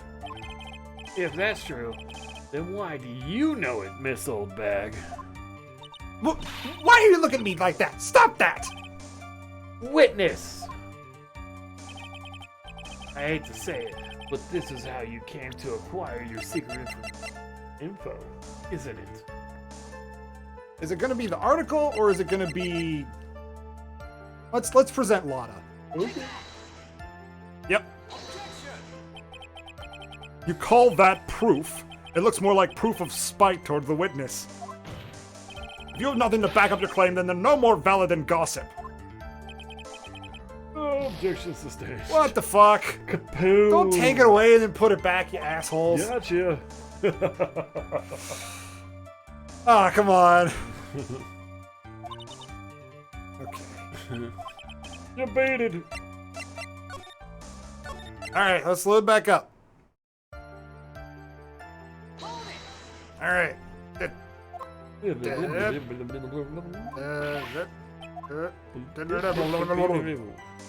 gonna save. Just in case I fuck it up again. And evidence. I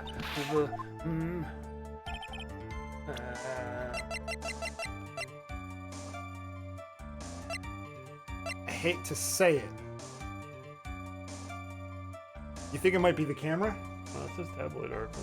The victim was in the case. Yeah! The investigative photographer, a lot of heart. Whose picture I showed you and you laughed at me. What the hell? No, this is the way we do it, Dustin. Oh yes, I remember that mischievous girl. She reported that she had lost a certain note she had written to herself. You reported such a thing?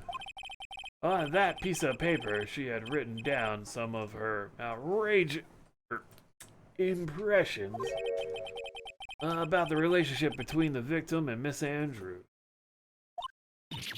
What? Outrageous ideas, you say? Oh boy. She reported it to me, and you could trust me and what I have to say on the matter. Isn't that right, Ghost Who Never Lies? You know, it's very like, what? What are we doing here? She reported it to whom? What proof do you have? I thought she reported the missing camera to the police. Oh, okay. I thought we... With the note and everything? Yeah, that's what I'm saying. Like, there's a little bit of a jump. No, I said impressions. Then everything written on this piece of paper is completely meaningless? Ah, that's it. Ah, that's the note. Ah! No, you see, this is something completely different. This is my top secret list of groceries to buy. Then you are the one who took Miss Hart's note. I'm a huge fan of Wads, that's why. That infamous puffy-haired whippersnapper.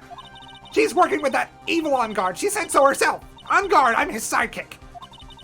She was so happy, smiling like a silly duck. What? What the heck? I was only checking what she had written.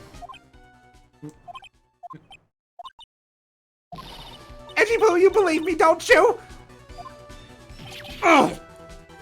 Now for I was only trying to help out like the angel I am. It's only one little piece of paper. I've never taken anything else before. Perjury is Miss Oldbag's first name. Yeah. You really should have come with a supply of cheese to match your vintage wine. Edgeworth, when he's mad, is the best. Well, it was only a piece of paper. I suppose we can overlook this. Yes, this once. She looks like she's really sorry. Should I forgive her? More pressure. If I let up on her now, she'll get away. I have to find some way to inflict a deafening blow to the prosecution. Witness! You said that the only thing you stole was that note. Is this correct? Stole? Why don't you listen more carefully, you annoying brat?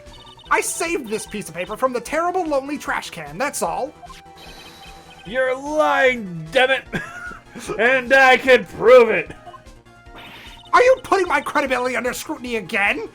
It hasn't stopped being under scrutiny. It's been under scrutiny the whole time. When You're did a witness. you have credibility? You're a witness. That's the point. Miss Olbach. I don't believe that the note was the only thing you stole that night. Miss Olbach. That note was with a camera inside its case, wasn't it? Hey, camera. Yesterday, Lana Hart was raising a huge stink over her camera. He kept saying something like, "My sweetie, 1600 camera disappeared on me." Why, witness! What is it, Gramps? I think I'm younger than you. if you have that note, then only logical that you have the camera too. Looks like you found me out again, Sonny. Is this the camera you're looking for? Where did you have... No, never mind. Don't tell me. It was in the helmet. You just had it on her head the whole time. It was just sitting there, but you couldn't see. That's... What? Even though I look like this, I'm still a person, you know. I still eat meals like you. I fall in love and borrow things from people. I think your definition of borrow is a little off. I saw that woman's business card, and then that's when I noticed it said, Slimebag Celebrity Photographer Extraordinaire. Well, when I saw that, I had to know what sort of pictures she had taken. I'm a professional security guard. It's my business to know these things. Oh my god. I knew I shouldn't have got my cards made at Slimeball. Fucking... Well, if... Check this camera's photos. Hurry! We must examine them at once. Selfie. Don't want to see that. A lot of something. Sandwich. Well, Mr. Edgeworth, what do we have? There is only one photo that seems to be relevant to this case. Please present it to the court.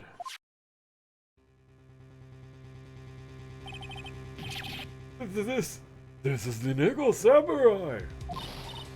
See, I told you, that's the guy I saw. What angle were you at? Lana was just like on the corner like this. It's like, I'm trying to get a photo, damn it. It's like, oh god, this photo. Yes, this photo. They had like the room service cart. She's on the bottom of the cart taking photos like that. Yeah. That's why you're at that angle. This proves that the witness was not lying earlier about this matter. She's like humming the Mission Impossible theme to herself as she's doing it.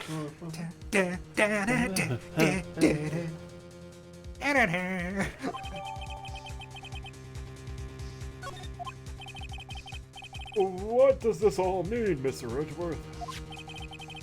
This photo by itself does not prove that the person in it is the defendant. However, in his own confession, Mr. Gongard clearly stated that at the time of the murder, he was still in his Nickel Samurai costume.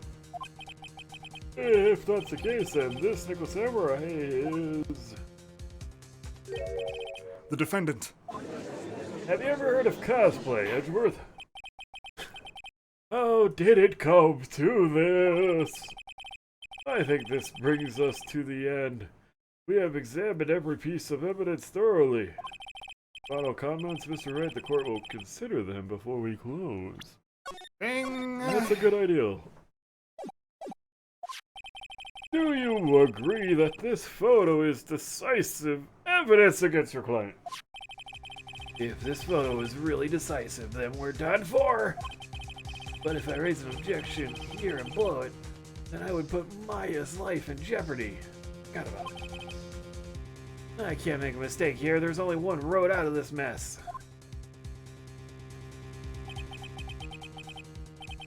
This photo that Lana took there...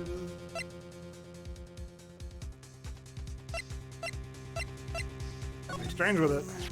There has to be, right? There's something strange with this photo. I will never forget what the problem here is. I knew this was coming, right? Your thoughts, Mr. Edgeworth. The pants, yeah. I think we can all agree there's nothing strange with this photo. There's no way for the defense to debunk this photo, even with a bunker buster. I'm about to bust your bunker. Debunk with a bunker debunk with a bunker buster. Is that what you're planning to do, Mr. Wright? Yeah, anyway, please look at the photo one more time. If you... Wow, oh. Sorry. That's my line, Edgeworth. I want to look at the If photo. you really can honestly find something wrong with this photo... So look at that. That photo of the Nickel Samurai. This photo of the Nickel Samurai. Ah, yep. I get it. Yep. Then you should only need one chance, correct? Well, I have to find something wrong with this photo. I can't let this chance go by.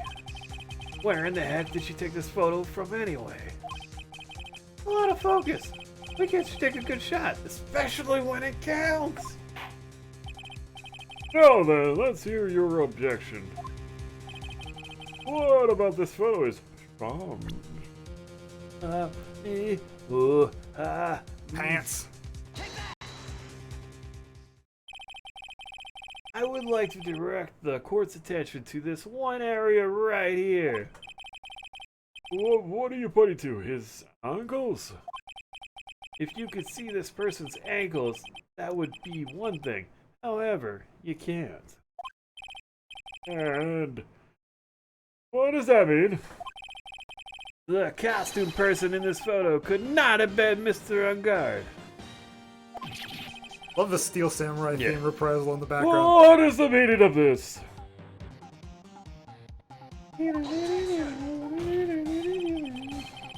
I wonder if you would care to elaborate with actual facts, that is. Let's take a look at the Nickel Samurai's poster. I have it framed right here. Yeah, look at that pants. Please pay particular attention to the area around the bottom of the... Oh, come on. His socks. You can see his socks. Yeah, exactly. However, in this photo, where he's standing with a different posture and everything, the Nickel Samurai is clearly holding his Sakata up just to walk. There's only one explanation for this. He was wearing a different size Hakata in that poster. Yeah. That was taken months ago. I'm sorry. The person inside this costume is clearly much shorter than the defendant. Woo! Alright, I think I've turned things around for myself this time. That's curious. Bye-bye. What is it? Edgeworth is unusually calm today. No. Except for when he was talking to Wendy Oldbag, which has been the entire time. That's also true. Listen, meatball, face, butt, I work alone, except when I work with Ronaldo, which is all the time. Just letting the trial run itself as if he's only along for the ride. Along for the ride? What do you mean by that? I can only guess that perhaps he doesn't feel under attack at all. Feel under attack. Then I haven't damaged this case at all!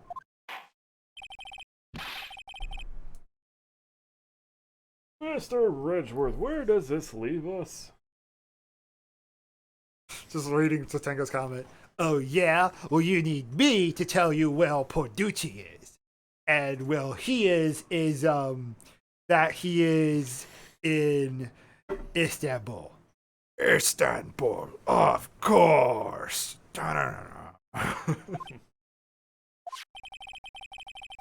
If the person in this photo is not on God, and everything the prosecution has tried to prove has become meaningless. Rabbly. I figured it would come to this. you talk about, Edgeworth? Right, I have something I want to ask you. I think you've proven that the person inside this costume is not Matt Enguarde. In that case, who is this a photo of? Not my fucking job. Yeah. Suck my ass, Edgeworth. Maybe later. Well, I gotta prove that my person did do it. I have to do your job. I hate this court. Ah! Stupid contest. Who is the person wearing the Nickel Samurai A lot of costume? hearts. Don't stress out over this, Phoenix. It's very simple. What you should be focused on is Edgeworth's attitude, don't you think? You're right, it was Edgeworth. Why is he so calm? Whoa, 4 bars. Yeah. Mr. Wright, let's hear your thoughts. Look at his photograph! Every time I do, it makes me laugh. Pearl! Clearly the person is much larger. Alright, now. It'd be really funny if it was Wendy. But I know who it is. Everyone knows it's Wendy. Adrian Andrews. If you want to know who Nickel Samurai is, it is none other than this woman! And why would you say it must be Miss Andrews? What in the world points you to her? For starters, she's shorter, you know, and she could freely move in and out of Mr. Enguarde's room. Finally, she had dinner with Mr. Enguarde that night. And how does that all add up? It means that it makes it very easy for her to get a certain item. I swear to God, I thought they were about to make you present that knife again. Yeah. When you said item instead of knife. A certain knife with Mr. Enguarde's fingerprints all over it. The knife that was used as a murder weapon. Why don't you just say what it is you want, Wright?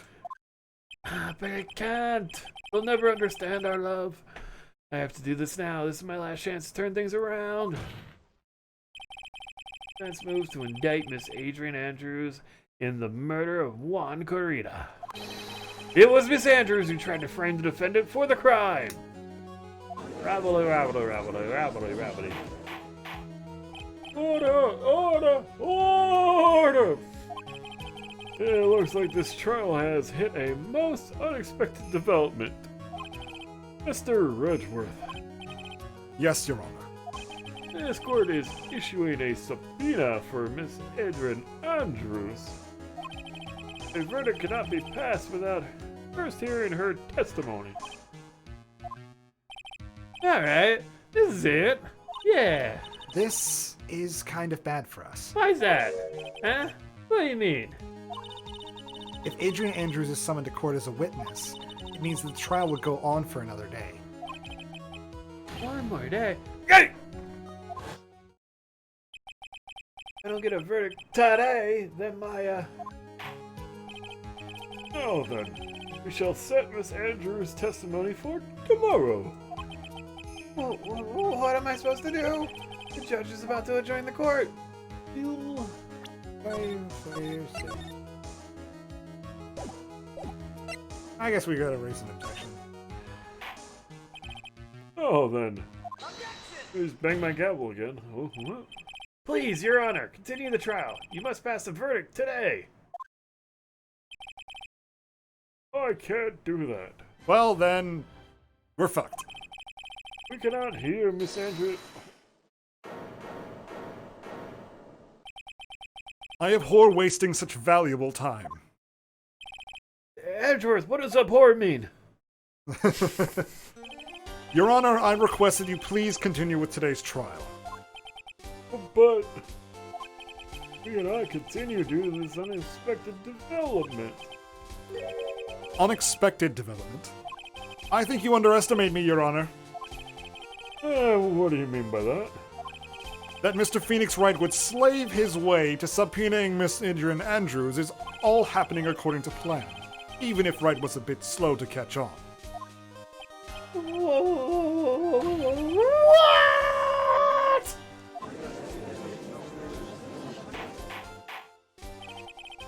What is the meaning of your statement, Mr. Edgeworth? Ms. Adrian Andrews is currently waiting in the prosecution's lobby. You guys get a lobby? She is the next witness. Why don't even get like a witness list? That's crazy. Everything was planned out in advance by that man. Edgeworth may have been trying to help right here. Yeah, I think he kind of knows what's going on and why Phoenix is so worried, because like he's super stressed out about the trial continuing, and also Maya is not there. Like, yeah, that would be a big hint, wouldn't it? Yeah. I see you have a different large boob medium, you know, like... Somehow I knew there was no way Edgeworth was overlooking Miss Andrews. Looks like this battle is far from over. Exactly. Very well. We will call the next witness. However, before we proceed, we shall take a 10-minute recess. Please prepare your witness in that time, Mr. Edward. Tell them every lie you need them to know. The court will now take a 10-minute recess. Woo! Recess. I was gonna like whistle the theme song to Recess. What, like something like that? And yeah. It carries a different tune. That's it. It's got a little bit of The Great Escape, but it's like a little lighter.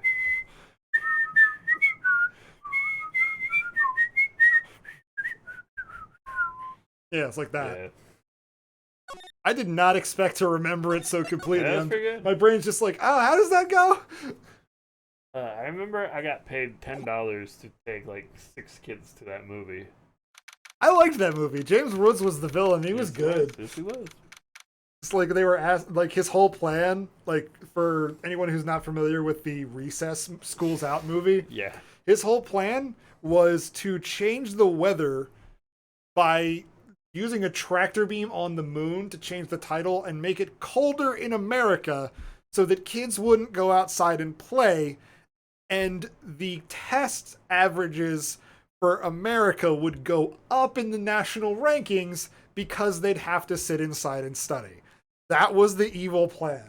Yeah. And it's kind of amazing. Dude, I can't believe that Adrian. No way. Not cool and collected Adrian Andrews. She is your manager. It would have been very easy for her to pull this off.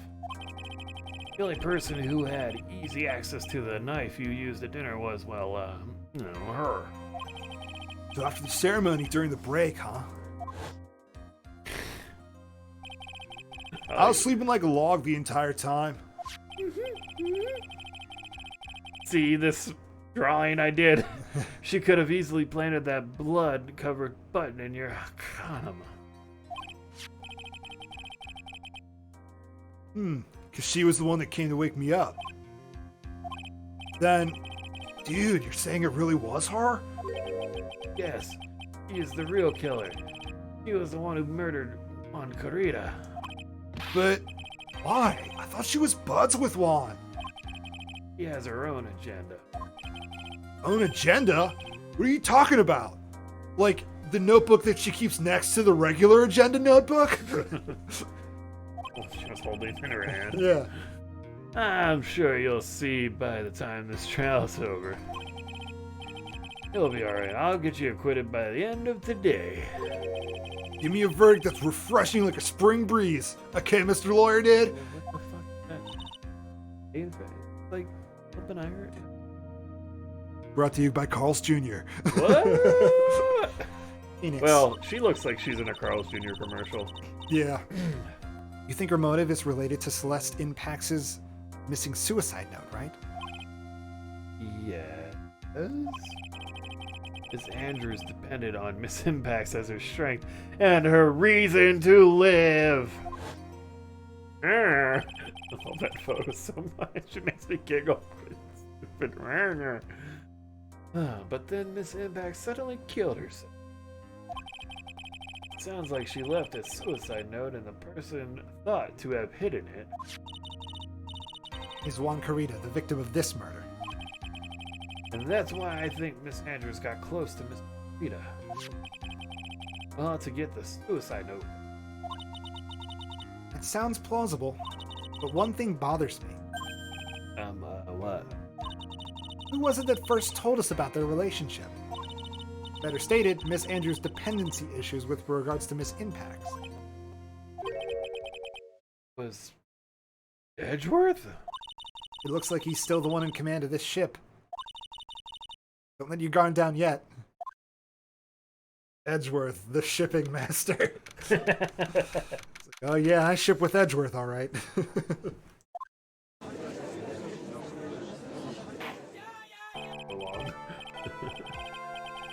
Court will now reconvene. Now then, Mr. Edgeworth, if you please. The prosecution calls the witness subpoenaed by this court. Ms. Adrian Andrews, the person who discovered the crime in Mr. Juan Carita's room. It seemed like we should have had her up earlier. What is your occupation?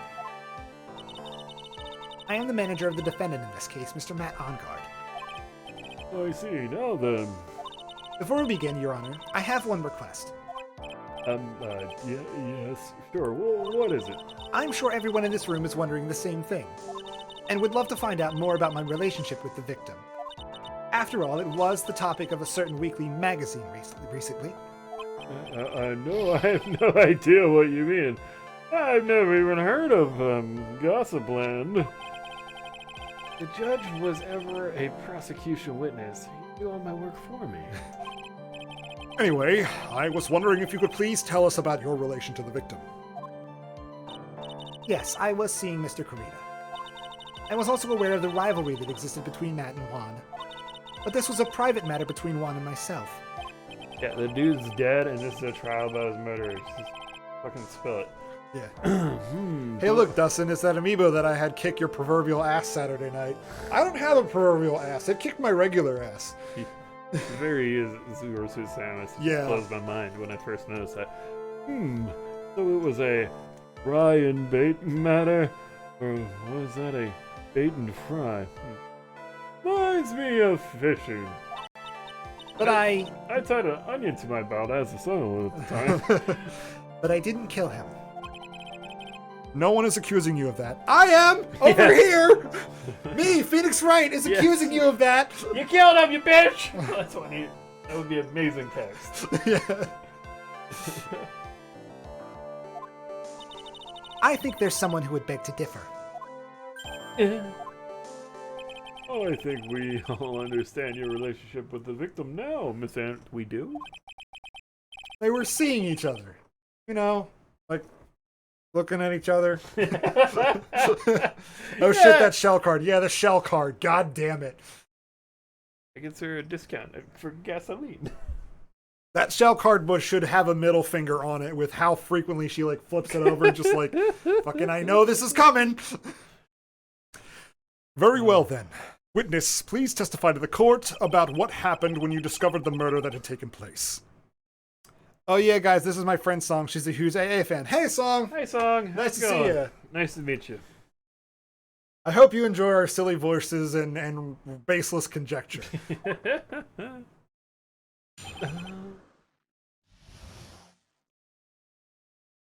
Like it's like a fidget spinner. Like she's got kind of some sort of ADHD thing going on, and she's just kind of flipping around for something to do. All right, Samus Aran, let's do this. It was time for the show to start, so I went to get Matt from his room. After that, I went to Juan's room. And then there was his dead body. I was in shock. What I saw was, naturally, the exact same scene as in the crime scene photo. I felt as though I was about to faint, so I poured myself a glass of juice. You poured yourself a glass of juice. Yes, sadly, I didn't remember not to touch things at a scene of a crime. And I disturbed the crime scene by moving this one thing. And that is when the fingerprints on the wine glass were made, Your Honor. I see. Well, Mr. Wright, you may cross-examine the witness. Phoenix. She is one cool and collected customer, and she has the brains to match. Yes, I know. In order to catch a person like her, you have to avoid head-on confrontations. She was just really thirsty. Yeah, yep. That's all. In more ways than one. Whoa! Disrupt her pacing. She's the type of woman who's easily thrown off by things inconsistent with her thinking, so you have to attack when she least expects it. Well, you were jumping to super conclusions. Yeah. The instant you let up on your offense is the instant this trial is over. Understand? Alright, I have to offend her. Got it. It was time for the show to start, so I went to get Matt from those. Yeah, I bet you did, you crazy bitch! We are very aggressively anti-Adrian Andrews, and I'm here for it. Like, press her down. All right, let's do some pressing. And what was Mr. Ungard doing at that time? He was taking a nap.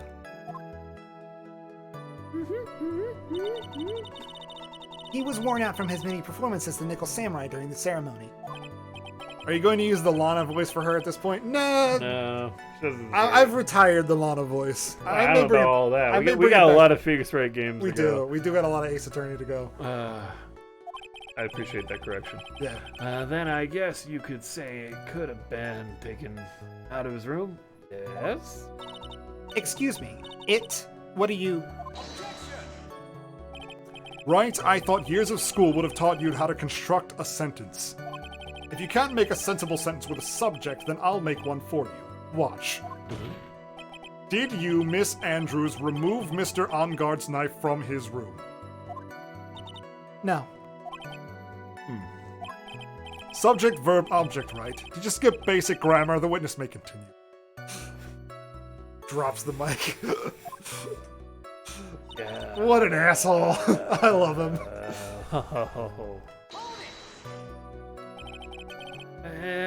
Why did you do that? As a friendly gesture, one was to make an appearance with the other heroes.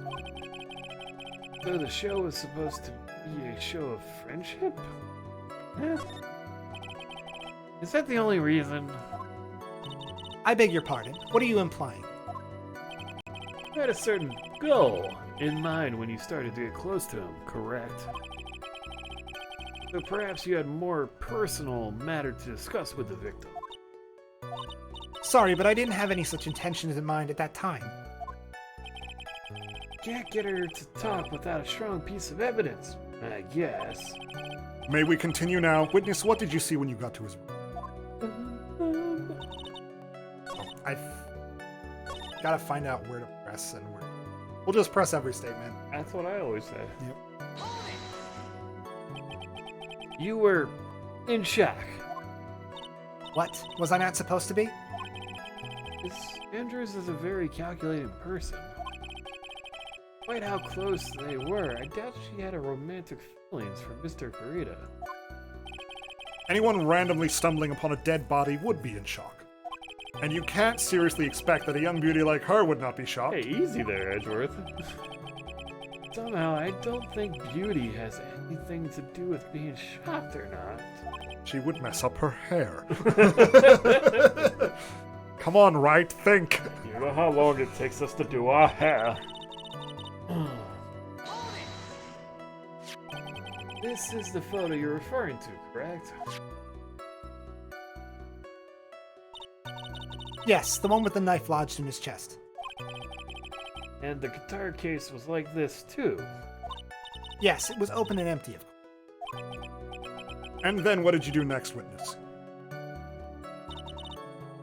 Alright, and then glass of juice, last question. Juice?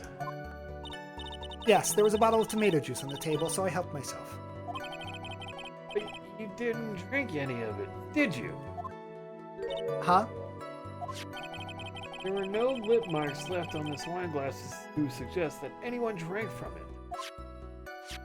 I wasn't feeling terribly great, so I set the glass down without drinking it. You poured it because you were thirsty, and okay. Miss Andrews, I would like to confirm with you one more time. When you discovered the dead body of Juan Kurita, you were in a great shock.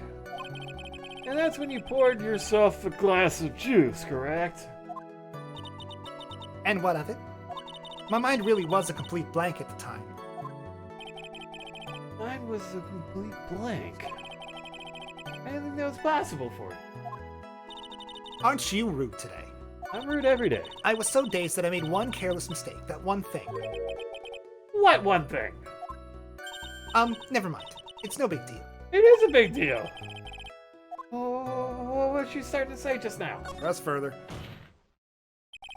Miss Andrews, I'm convinced that, as you said, you made a mistake at the scene of the crime. But I really want to know what this mistake was. Actually, so would I. I'm sorry, it's kind of embarrassing. When I set the glass down on the dresser, I accidentally knocked the flower vase over. Flower vase? Here it is! Are you talking about the one on the floor in the crime photo? The mess of glass shards? It was originally on top of the dresser, but when I bumped into it with my elbow, it fell onto the guitar case. Why did you withhold such an important piece of information? I'm sorry, I thought that since the crime scene was already in disarray, that people would simply assume the vase was another part of the mess. It looks like another witness I can't trust. Yeah. Yet another factor. Please add this and anything else you have to reveal in your testimony. I'm sorry, but I have nothing more to add. I didn't touch anything else.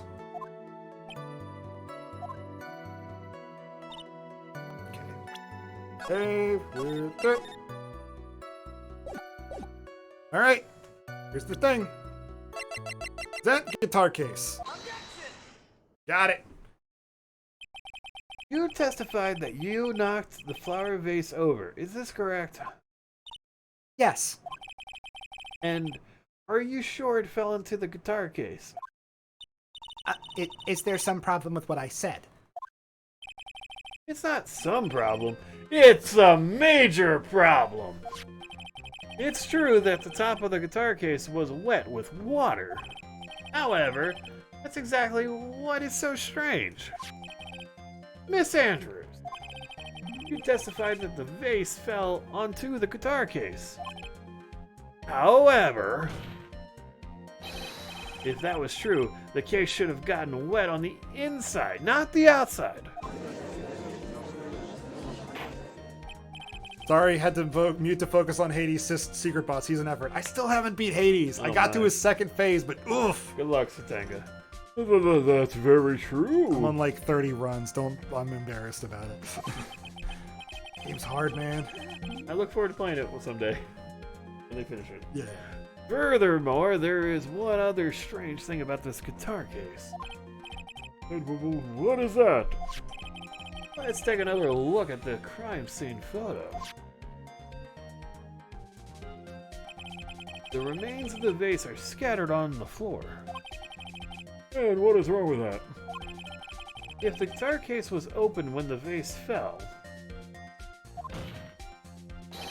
the glass shards should be inside, not outside of the case.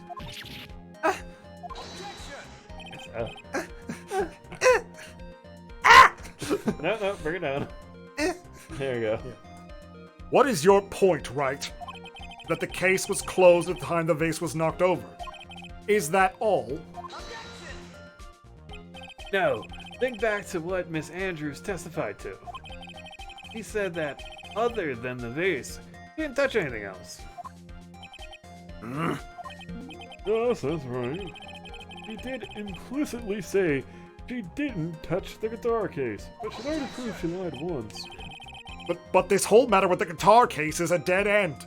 The bright red guitar was found at the studio. It has no bearing on this case at all. That may very well be. However, Phoenix, you suck. the empty guitar case does seem to have no relation to this case, doesn't it? Hi, Grace. Hi, Grace.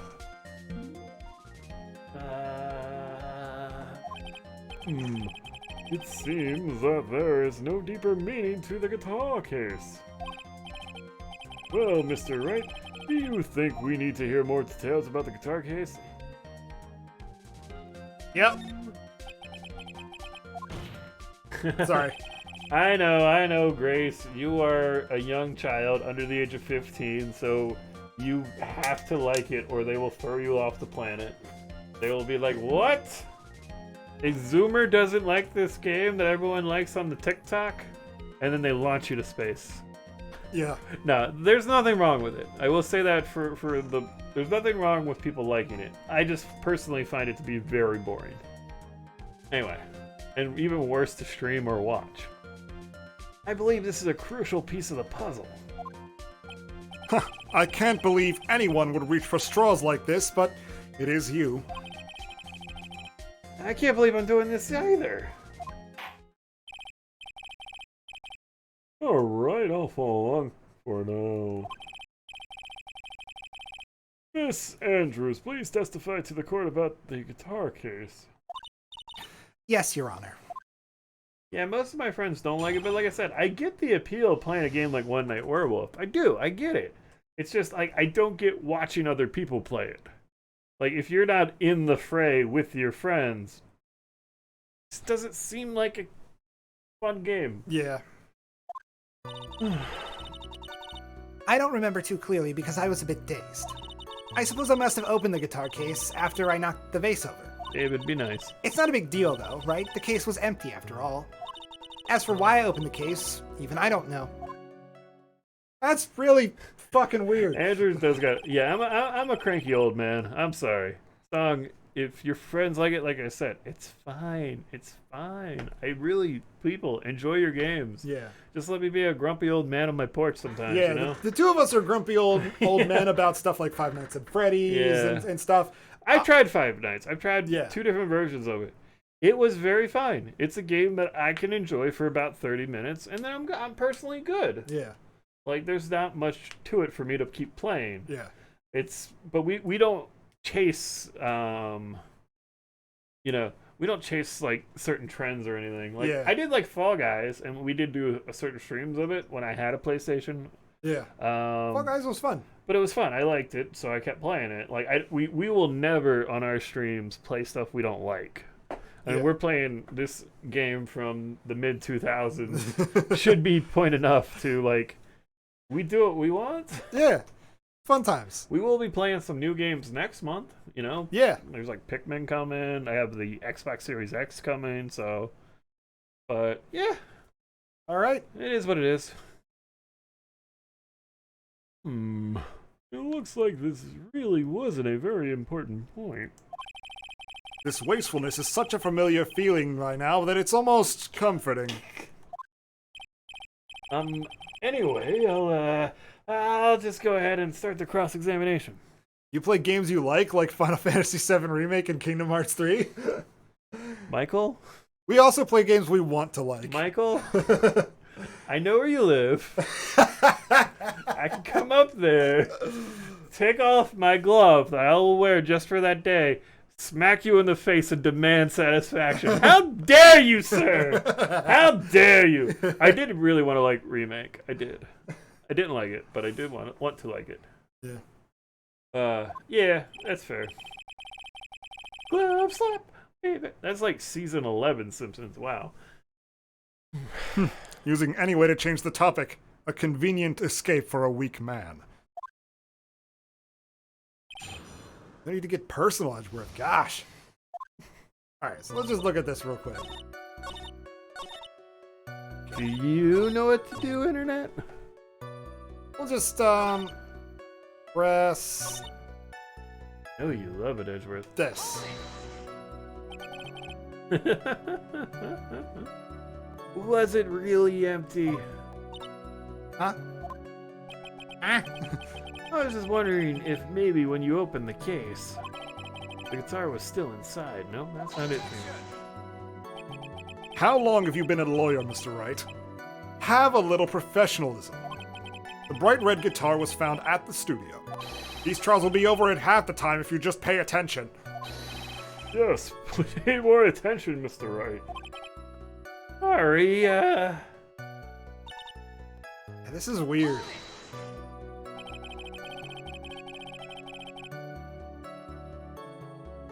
Was that because you were shocked and dazed at discovering the victim's body? Yes, that's probably it. Yeah. I'm not going to get anywhere if I continue pressing her like this. The only way I need to come up with evidence. I guess I should give it a try. Yeah, we're glad you're here, Song. Yeah. You know, hope you have a good time and come back for Saturday stream. More Pokemon Randomizer. It's very silly. Yep. Come on, Phoenix. We can't afford to let up on her now. I wasn't planning on letting up, but she's at her weakest now, so I think this is our chance. Yeah, if we had a weapon to hit her with, like a knife. I'm sure a weapon's hiding somewhere in the court record waiting to be found. Alright. Save.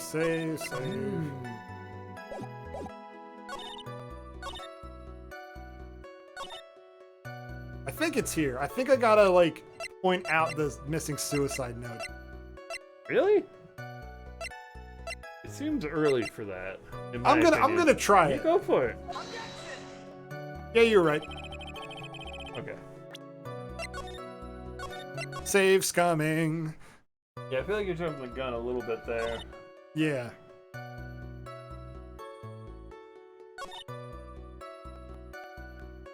Let's see. It's not a big deal though. The case was empty. See you, Grace. Actually, I'll see you tomorrow, Grace. Bye. Let's see. There's Andrew's fingerprints.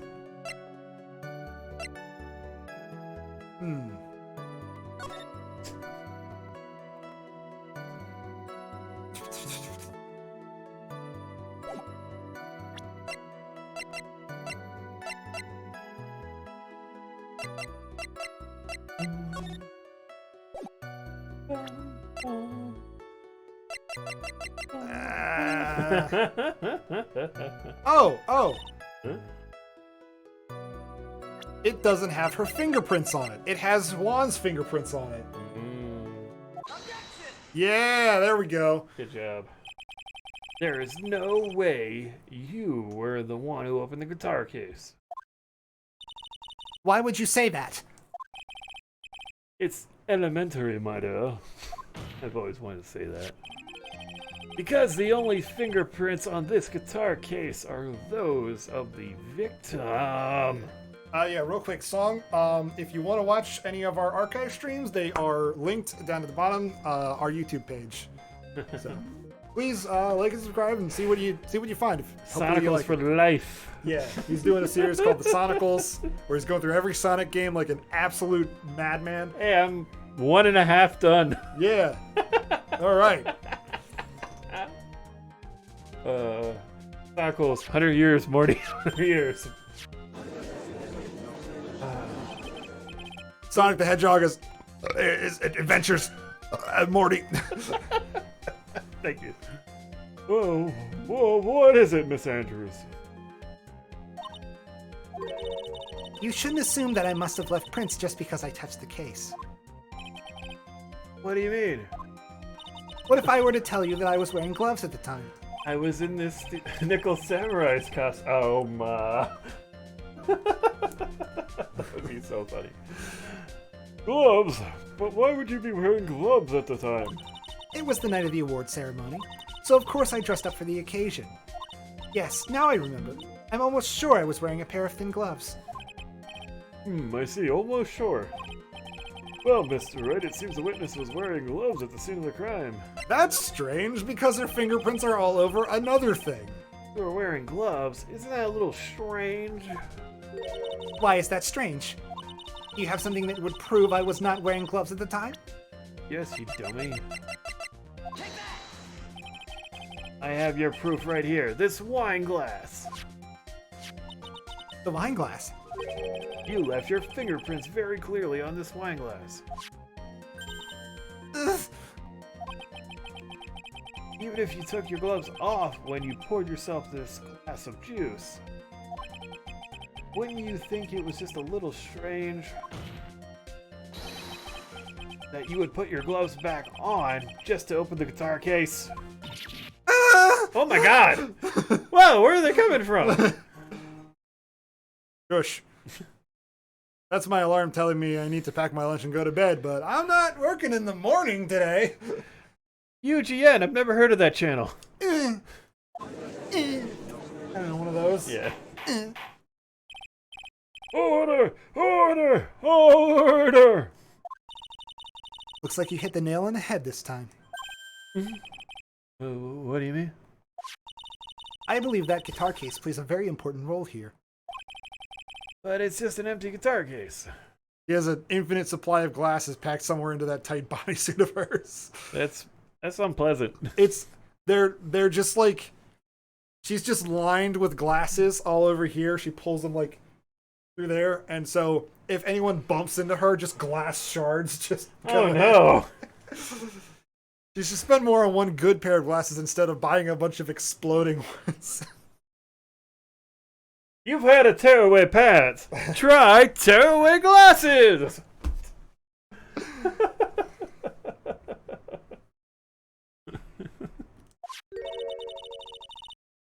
I wonder if it really was empty, though. The guitar, the bright red guitar was at the studio. Phoenix, drop all of your presumptions. What was in the guitar case was not the bright red guitar. You don't mean. It was a bright white guitar. Wait, that's not right either. That was stupid. Come on, Phoenix, use your thinking brain for a change. I admit it would be unnatural for someone to do that.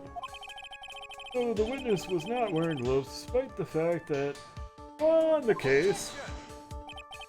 Your Honor, this is obviously the defense's usual misdirection tactic at work. Steer the court towards an unrelated topic and lull us all into his misguided... Bitch, how many trials have I won? No, Your Honor. Please recall that Miss Andrews had testified that the vase fell onto the guitar case! Which rhymes. It means the case was closed when the crime took place. However, it is wide open in this photo at the crime scene. The guitar case that was used in a crime. It's like a thing, Phoenix. I am sure this guitar case has some relation to the murder. Ooh. If you are so sure, Wright, then I'm sure you can somehow substantiate your outrageous claim, correct?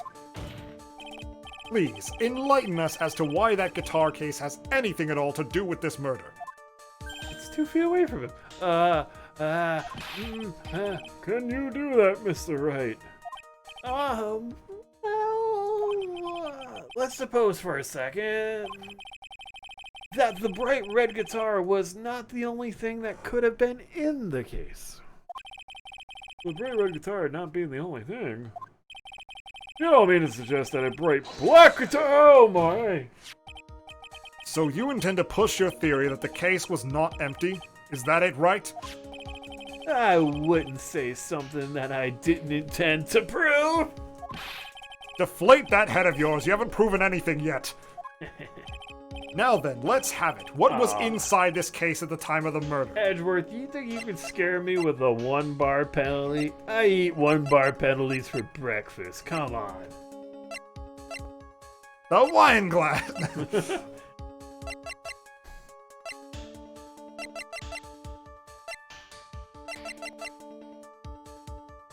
Is it the suicide note now? Or is it like the costume? I thought the costume, but I'm not 100%.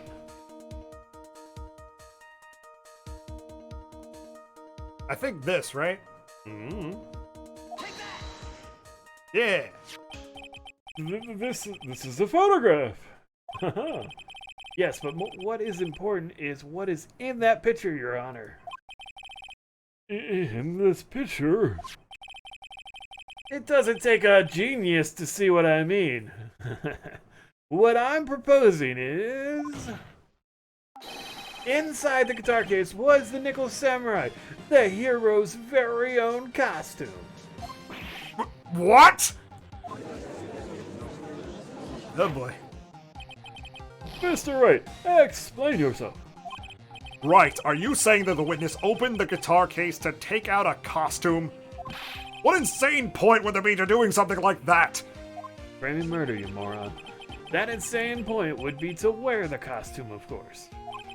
Miss Andrews put it on to hide her identity so she could make her escape. After all, you couldn't let anyone see you leave, could you, Miss Andrews?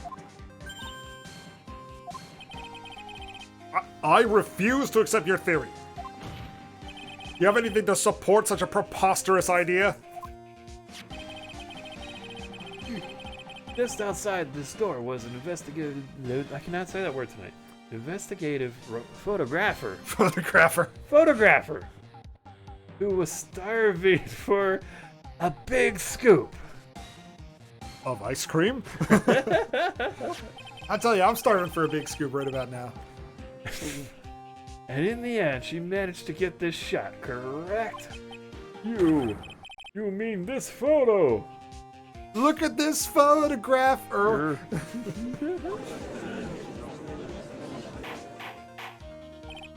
she's wearing pants, so maybe she has them in the glasses in her pocket. She's wearing like these bell-bottom pants. It looks like we've wandered into quite another mess again, haven't we? Delightful. Nice job, Phoenix. Well, you know my strategy. Speak first, think later. Really should say that so loud. The photo has a dramatic angle and everything. Like, yeah, like what does she do? She's trying to do like a Dutch angle on it? Upside down. She like tripped and like banged her head on the camera button, and that's why how the photo was taken. Oh, the real murderer was hiding inside a costume. Wait 1 second, Your Honor. The Nickel Samurai's costume would have been Mr. Matt Onguard's. Why would something of the defendant's be in the victim's room? And inside the guitar case of all places. Drew, that is a little baffling. That's alright, the court would like to hear your thoughts. What was this Nickel Samurai costume doing inside the guitar case? Say it was stolen from Onguard. There's no such thing as spare costumes in this universe. Yep. They don't exist. I think it may have been stolen from Mr. Onguard. Stolen! But why would someone do such a thing, besides the crime you're accusing them of? Maybe the thief wanted to interfere with the post-ceremony stage show. And so, if he didn't have his costume, then Mr. Onguard would be forced to go naked.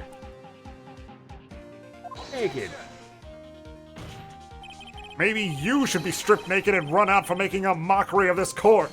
I mean, if you want to strip me, we could talk about it. Don't threaten me with a good time. Excuse me! Mr. Matt Onguard did not take his costume off after the award ceremony.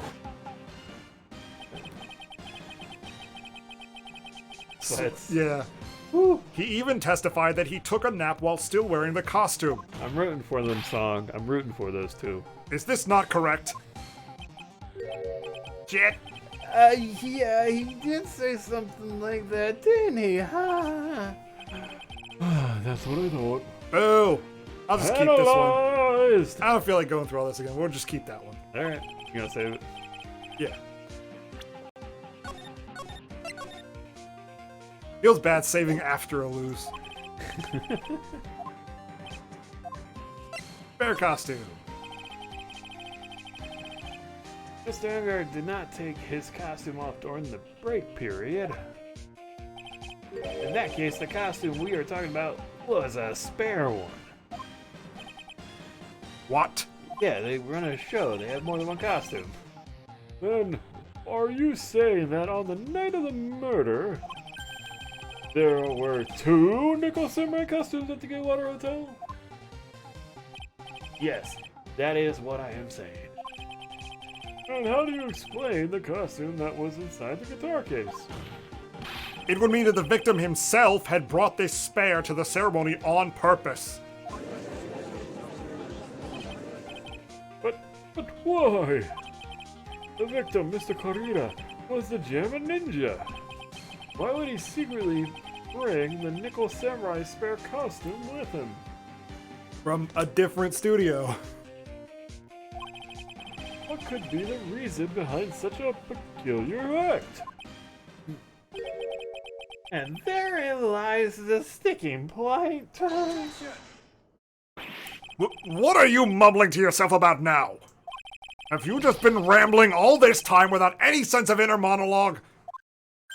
No, I just... Mr. Wright, please explain yourself. Why do you think the victim had the Nickel Samurai spare costume? Phoenix, are you sure you can explain this one? Think carefully before you answer, and then answer with gusto. I believe in you. Oh, he has plenty of inner monologue. Hey.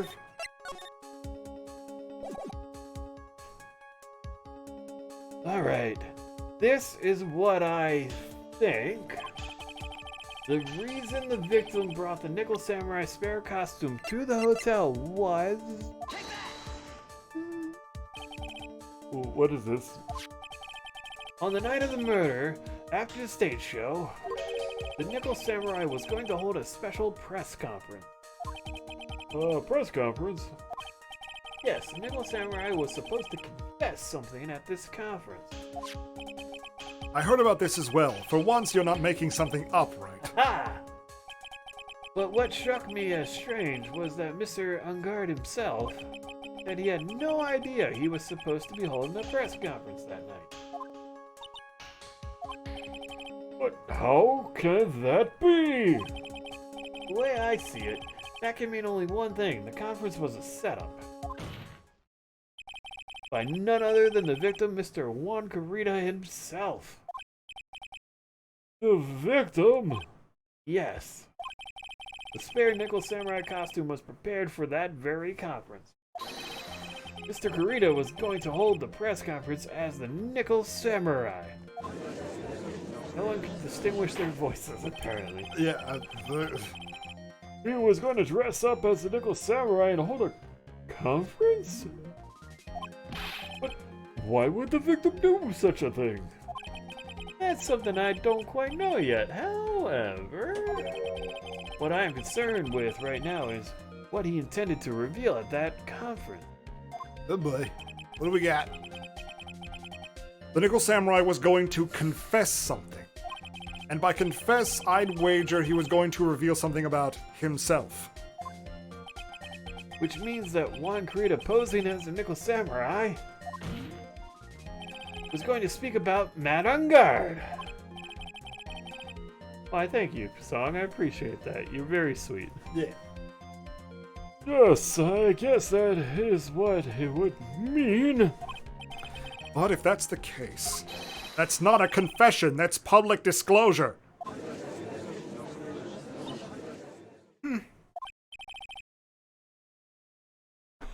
Miss Andrews.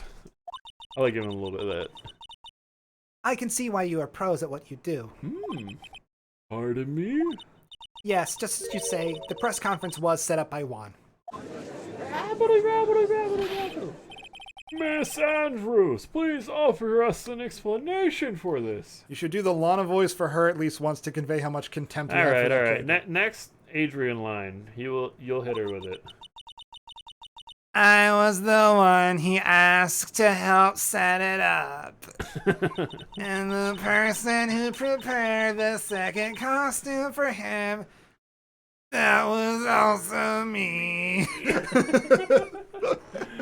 That was our Lana Sky voice. Yeah. And we did that the whole time. It was great. It was delightful.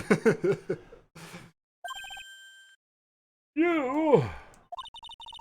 Juan had bet everything on the... You got caught between the two voices, didn't you? Yeah, I did. I could tell. Juan had bet everything on the Jammin' Ninja this year. And if he lost the Grand Prix, he was going to make sure Matt was going down with him. That's what he thought anyway. He was going to ruin it. Ruin him? Huh. It looked like somehow Juan had in his hands a secret so powerful that it would destroy Matt's acting career had it been revealed. Wasn't refreshing like a spring breeze. What? Here we go. Do you know what the secret of Mr. Ungard's is, Miss Andrews? That's something only Juan knew. I don't know what it is. Oh, I see. I've probably been coming off quite suspicious to everyone, but that's to be expected. You are the most suspicious person. I've been trying to protect Matt after all. Protect Mr. Hungard! And yet again, another strange bit of truth comes to light, it seems. Miss Andrews, if you could, please tell us the truth about your behavior. I'm just thinking about the bit from Harvey Birdman. It's just like,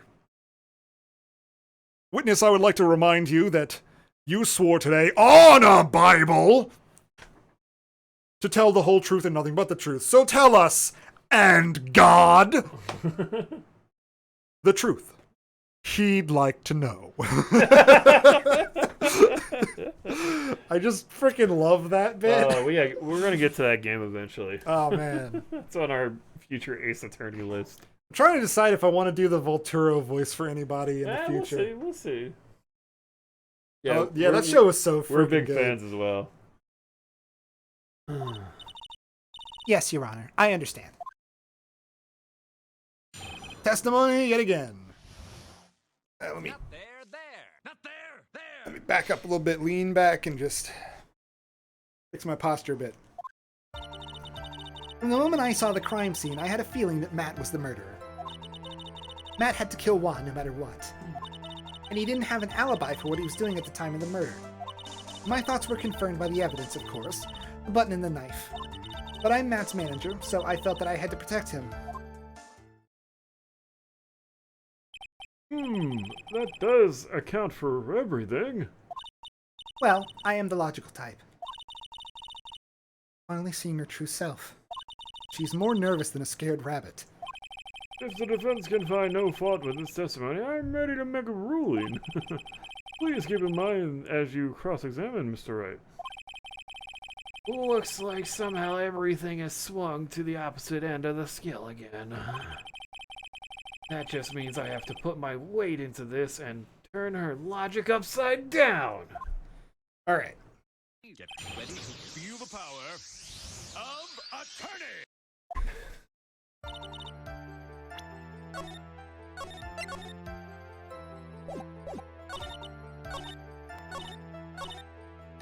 All right. Why did you think Matt was the murderer? You say that your intuition speaking was your intuition speaking to you. Don't confuse my methods of reasoning with your own.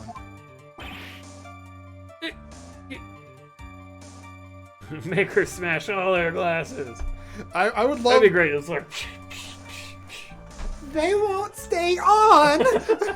Pop, pop, pop, pop. My nose hurts. If you want to prove that someone did something, you need 3 things. 3 things? A motive, an opportunity to commit a crime, and finally, decisive evidence. And if you think these 3 things through, the answer becomes quite clear. You should have already known that, Phoenix. They didn't teach us that in school. At least not from what I remember. May I continue now?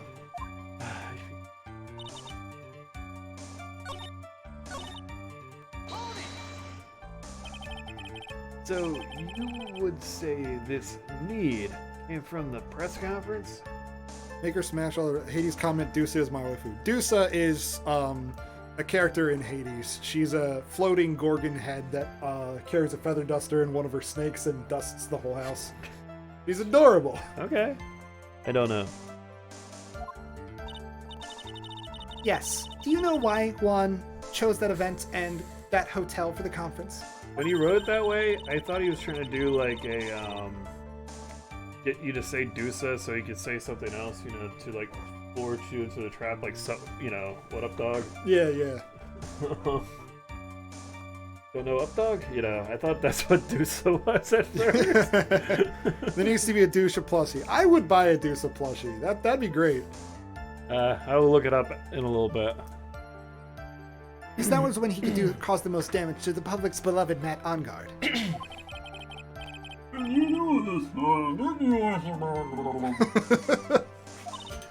Yes, because I was the one who set up the conference and prepared the costume. But I'm sure Mr. Ungard didn't... Mr. Ungard himself didn't know anything about the press conference. Oh, really? Can you show me any proof that he didn't know about the press conference? Anyway, the important thing here is that this information was not in your testimony. Yes, I agree. Miss Andrews, please correct your testimony, if you please. Grasping at straws now, are we, Mr. Wright? That's my plan every day.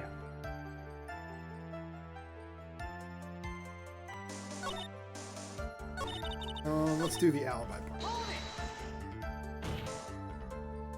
But didn't you already testify earlier that Mr. Ungard was taking a nap in his room?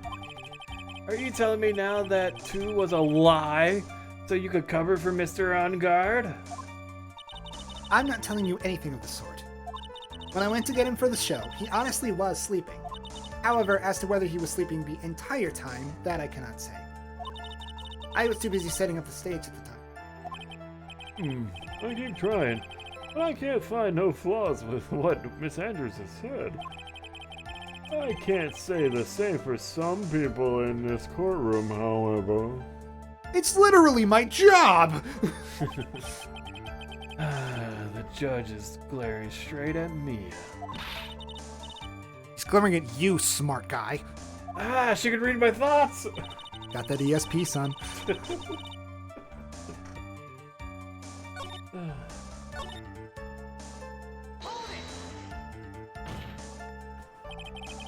You can hardly call the knife decisive evidence. The fingerprints on the knife could very well be a clever camouflage. Then, what about the button? What? It's clear from the crime scene that the victim and his murderer fought. And during the fight, the killer ripped the button off from the damning ninja's costume. You're talking about this button, correct? That button was found in the cleats of Matsukama, isn't that correct? I would think that makes it very decisive evidence. Looks like you were outfoxed again, Mr. Wright. Anyway, the knife doesn't prove a thing. Please fix your testimony. I can't stand the sight of a man who can't gracefully accept his defeat. Thank goodness Mia can still look at me. With an icy stare, Stop yes. reading my mind! Miss Andrews, continue.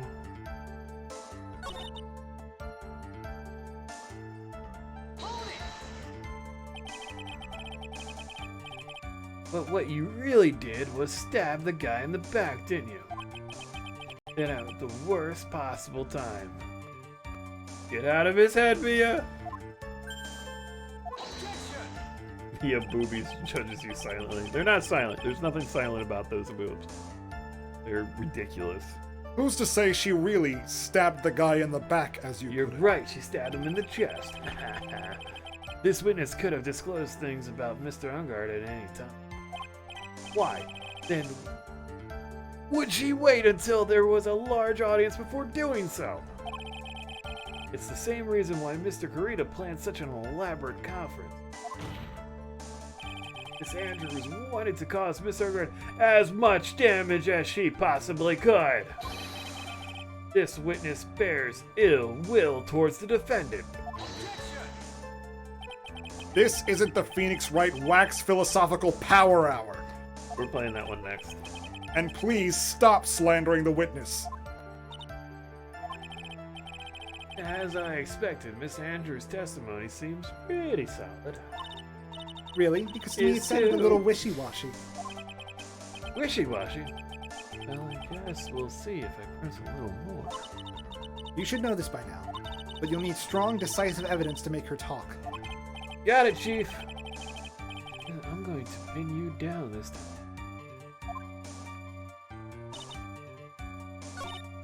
So we have this new statement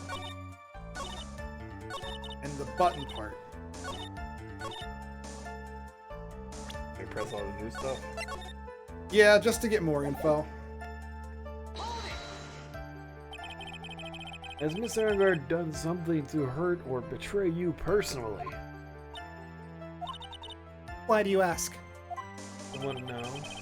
You were the one who helped Mr. Kurita with his press conference. And that event was supposed to break down Mr. Unguard, yet you still helped out.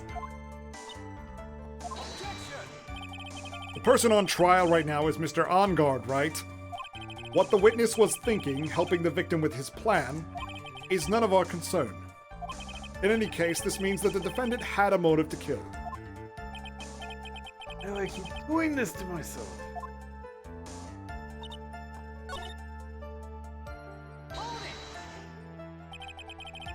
And how do you know that? When the ends of the threads on the button and the costume were matched up, they were found to fit together perfectly. Or so I heard. I heard that before too. But why would Miss Andrews know about this case down to such a detail? Don't look at me like that. Just because I'm prepared and you're not. Yeah, I thought I had her this time. Sure. If there's anything to trip her up on, it has to be... Where? What? Where? Okay. I understand why you're saying. Alright. Yes? Torn off of Juan during his fight with Matt, but we have to prove that it wasn't during the fight, it was after.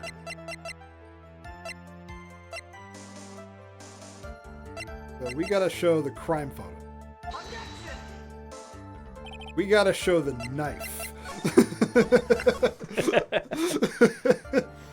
I was thinking the button, but go ahead. We'll do the button. I could be wrong. I was right last time, but... Nope. Nope. Swing and a miss. Alright, knife again. Sick of presenting this fucking knife. Good thing I didn't need to do it. The hardest button to button. Oh. A hallway photo. No. Let me see that one. Yeah. Okay, never mind. I played these games many times, yet I can't remember things. I played this one time back in like 2007, so I don't remember. I remember it was the autopsy report. I remember big parts of the case. I just don't remember the little parts. This is the victim's autopsy report. First try. It clearly states that the cause of death was strangulation by a scarf. Strangulation? The knife stab to the victim was done after the victim had already died.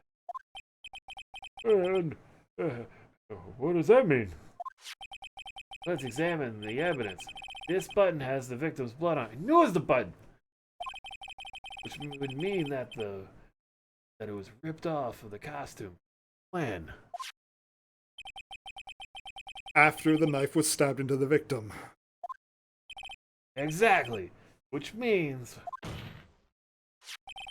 it is impossible that this button was torn off during the victim's final struggle. Because the victim was strangled to death in that fight. That's right, Miss Andrews. There is no way that this button was ripped off during the struggle. This button was consciously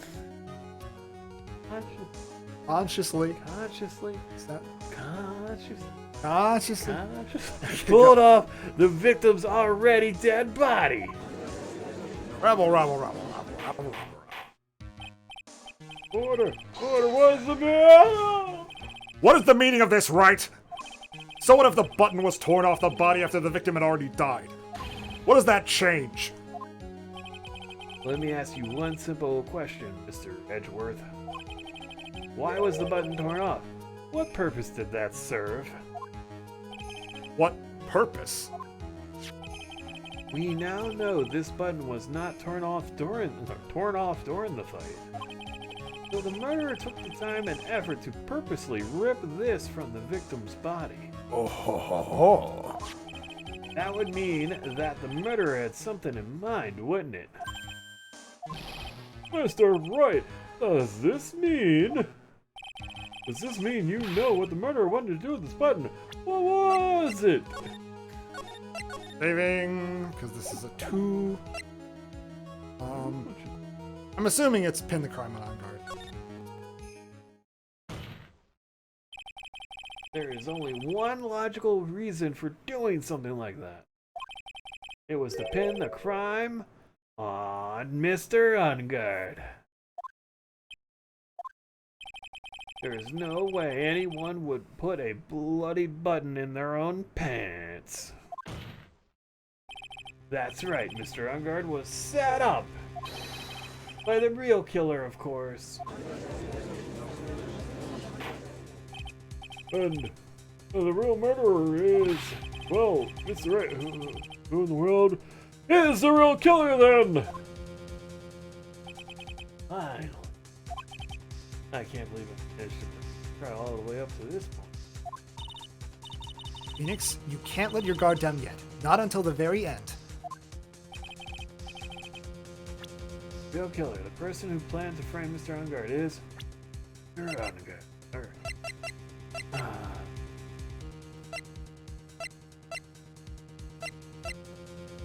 I mean, I'm assuming. Yep. Miss Adrian Andrew Pearl! Yeah. That's why she's hiding with Mia. I choose you! Sorry. Too much Pokemon in my brain. You are Mr. Kurita's killer. What? Lost another one. Order, order, order! Mr. Wright! This is a very grave matter. Do you have any evidence that supports your charge? Any evidence? She's been lying for an hour! All of the evidence points to Miss Andrews. But how preposterous! You can't stick any of that on me. I can't, can I? Would you care to test me? Then what about this knife? The knife was used to stab the victim after he'd already been strangled to death. Pearl and Old Bag. That's pretty good. Can I just get Pearl to kill Old Bag? Because that would make me happy for both characters. It was used to throw suspicion onto Mr. Unguard. Naturally. A knife covered in the defendant's fingerprints could only be taken from his room. And the only one who had dinner with him and knew which knife to take was you. Oh, there's another one. Then, what about the button that was found in Matsukama? What's this button? This button? This button was removed from the victim's body after he had already died. The only people who could have done so were the person who found his body or the killer. However, if Mr. Unguard was the real killer, there is no way he would have put such incriminating evidence in his own Hakavana.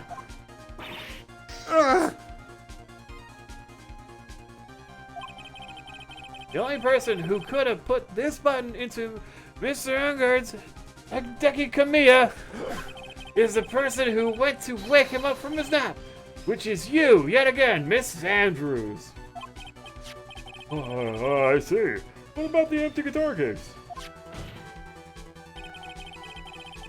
That is also another piece of evidence that incriminates Miss Andrews. Going hard. Ooh, hello.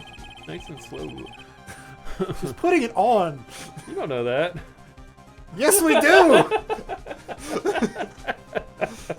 That costume was used to hide the real killer's identity as they fled the crime scene. Now, who could have known that there was just a costume inside the guitar case? Perv Drew.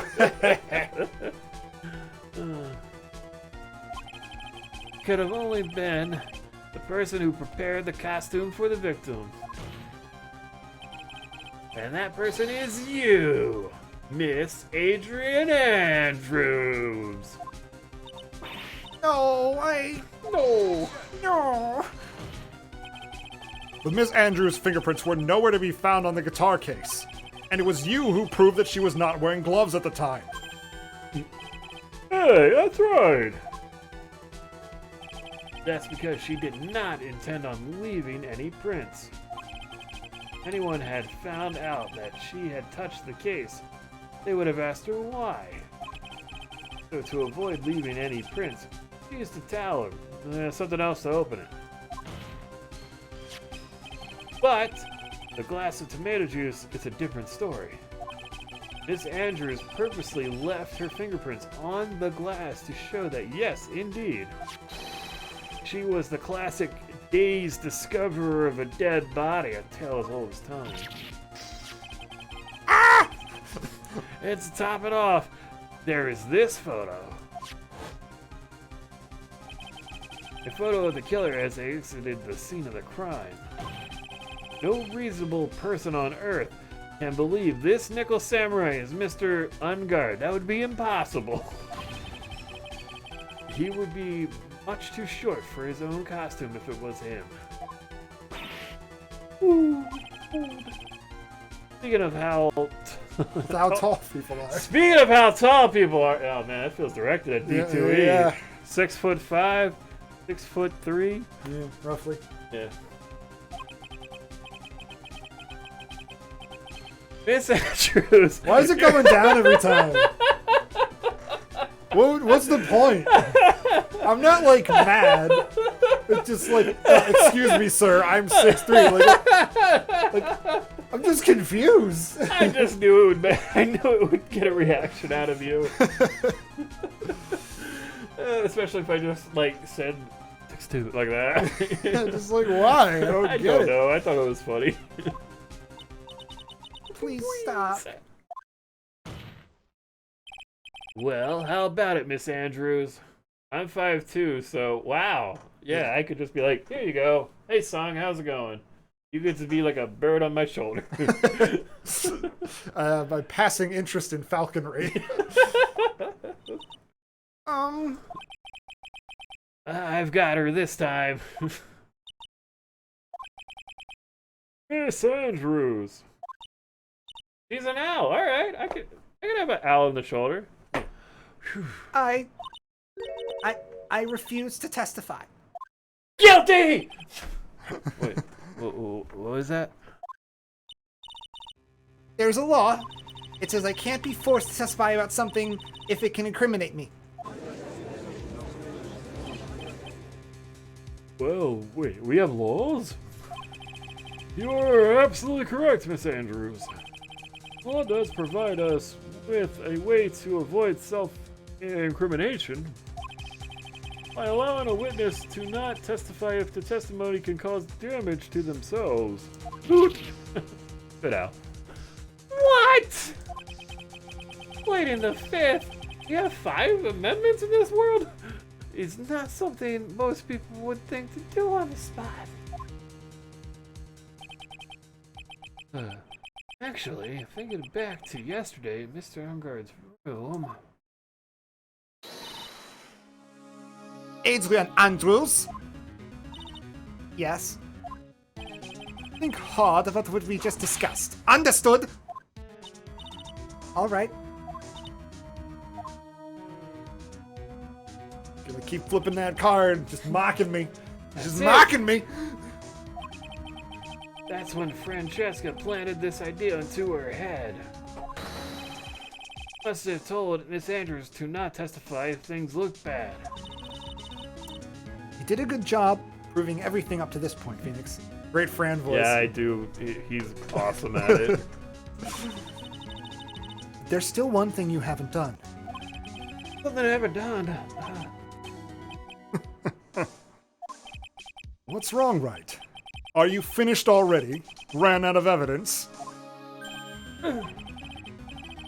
What is so humorous, Mr. Edgeworth? Smug Edgeworth is my favorite voice to do.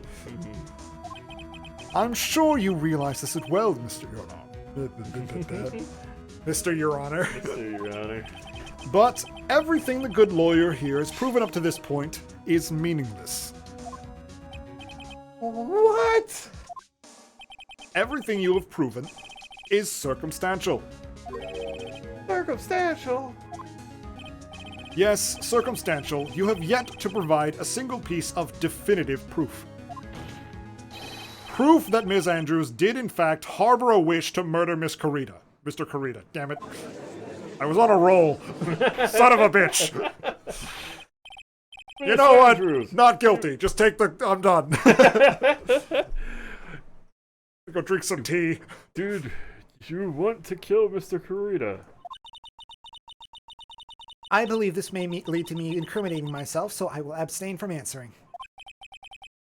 But, Miss Andrews, if you do that, it would be the same as admitting your guilt, don't you think?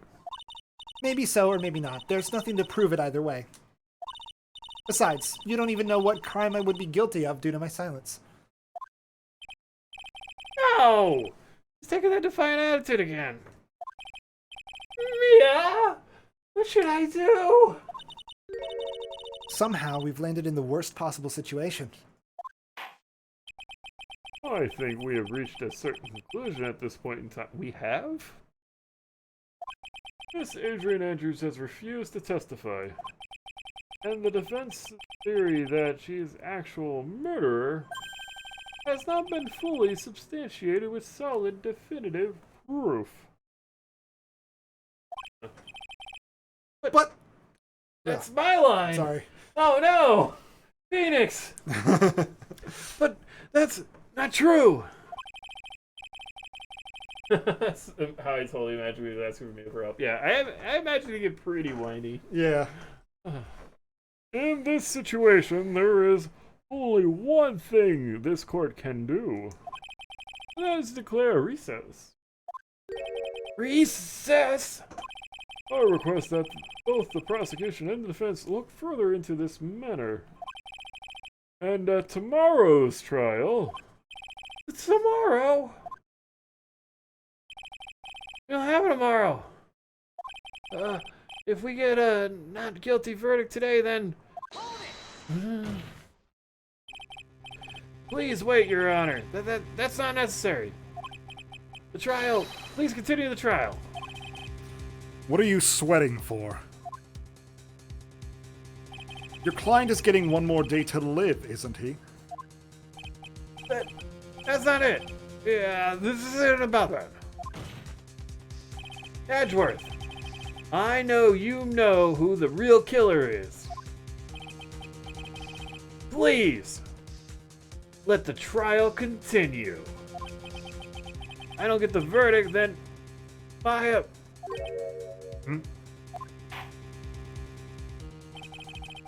But it's impossible to continue as long as the witness refuses to testify.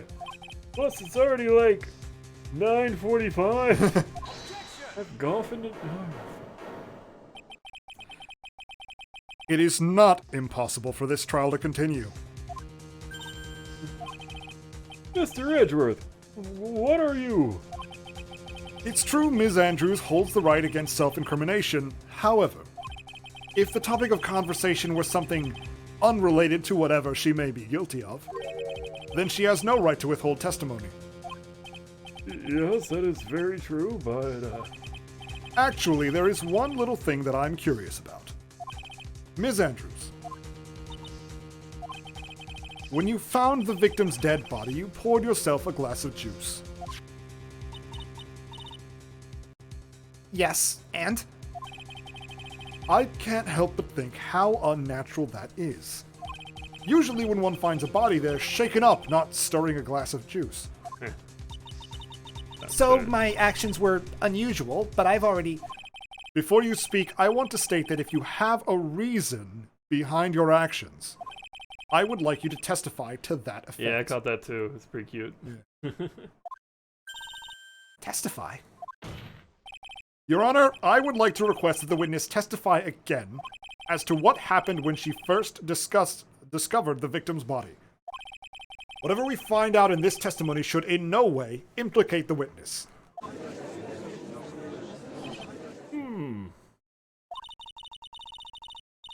know what it is about Edgeworth today, but I can't get a good read off of him. Is he friend or foe? I just don't know. I call him a friendo. The court acknowledges the prosecution's request. Miss Andrews, if you please. All right.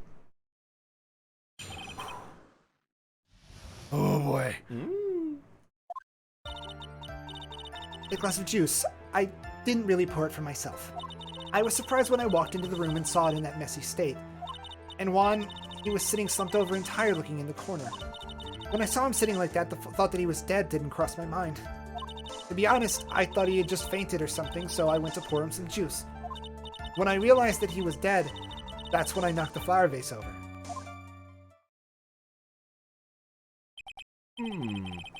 So you poured that glass of juice for the victim. Why didn't you just fucking say it earlier in your testimony? I didn't think I needed to include something so trivial. Phoenix, please be careful here. If you can't find anything wrong with this testimony, then there's nothing left. I know. Edgeworth, what the heck is going on in that beautiful brain of yours? Oh, then, Mr. Wright, you may begin your cross-examination. Right. Ba-boom! I don't know exactly what you're supposed to present at this point.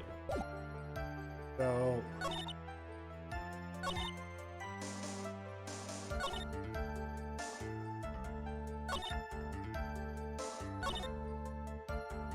Alright, when I realized that he was dead, that's when I knocked the fuck. Press him. Yeah. So I think starting here. So it was a mess? Are you sure it wasn't messy because of your fight with Mr. Kurita? I understand your frustrations at not being able to prove your theory. However, before you go accusing people of crimes, go find yourself some evidence. And then what did you see next, witness?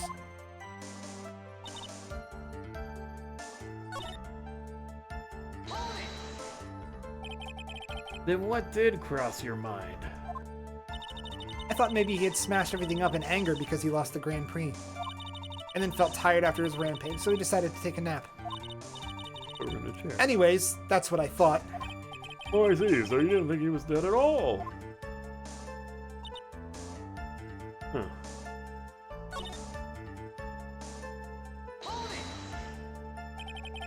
And how did you come to realize he was in fact dead? I shook him over and over, but I never got a response. So I set the glass down on the dresser and tried to take his pulse. I was shocked and staggered backward. And knocked the flower vase over, so that's what happened. Yes. What it all comes down to. This is the absolute end for both sides, and Adrian's letting her guard down. Phoenix, now is our best chance yet to kill the prosecution's case. Isn't that a bit harsh? Will you tell us the truth this time? Hey, real quick. I think it's time to present some evidence. Right here.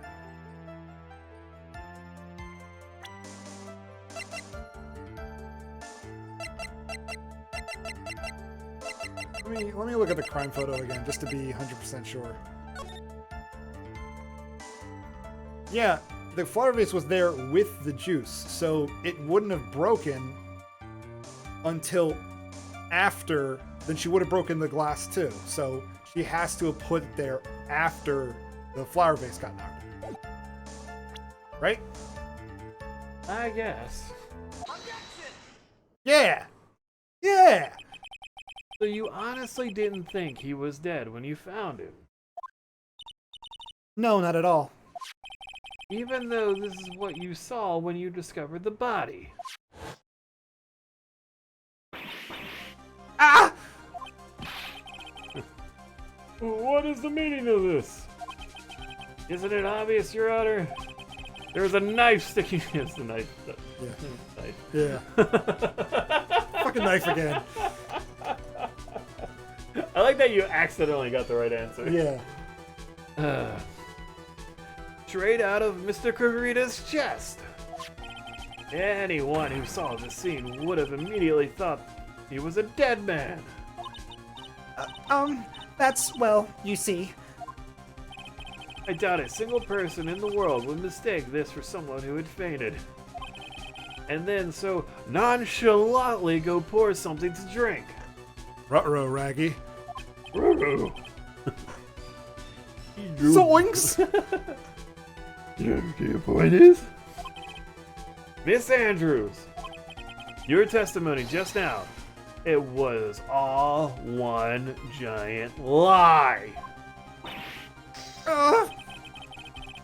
And your lie has proven one thing very clearly. That you are the real killer. No! I like that. That's pretty good. It kind of turned into a whimper. It looks like the defense somehow brought the ugly truth to light. Dustin. Good job. The defendant, Miss Manungard, is not guilty after all. But that's impossible. You're wrong. Miss Andrews, try to have some composure. It wasn't me. It wasn't me, I tell you. No. It was Matt. I swear it. He's the one who killed Juan. You already did the big yelling thing. Now you're supposed to admit everything. I know how these trials go. Yeah. But you were the one who refused to testify. And your reason for not doing so was that you might end up incriminating yourself. That's because... Miss Andrews, I will give you one last chance. What exactly are you hiding that may incriminate you? I refuse to testify. Alright, go to jail. Bye. Do not pass go. Then there is no need for this court to continue any further. Yes. I don't know why. Now I'm doing the Mr. thing. Yeah. Mr. Matt Ungard's innocence has been clearly demonstrated. Is it over? Have we found the truth at last? What's wrong, Phoenix? Usually, they throw the confetti on me by now. Usually, the real killer confesses his or her guilt. Yeah, he gets it. He understands me. I got one foot down. And now that I think about it, this is the first time someone hasn't. Well then, I would like to hand down my verdict for Mr. Matt Ungard.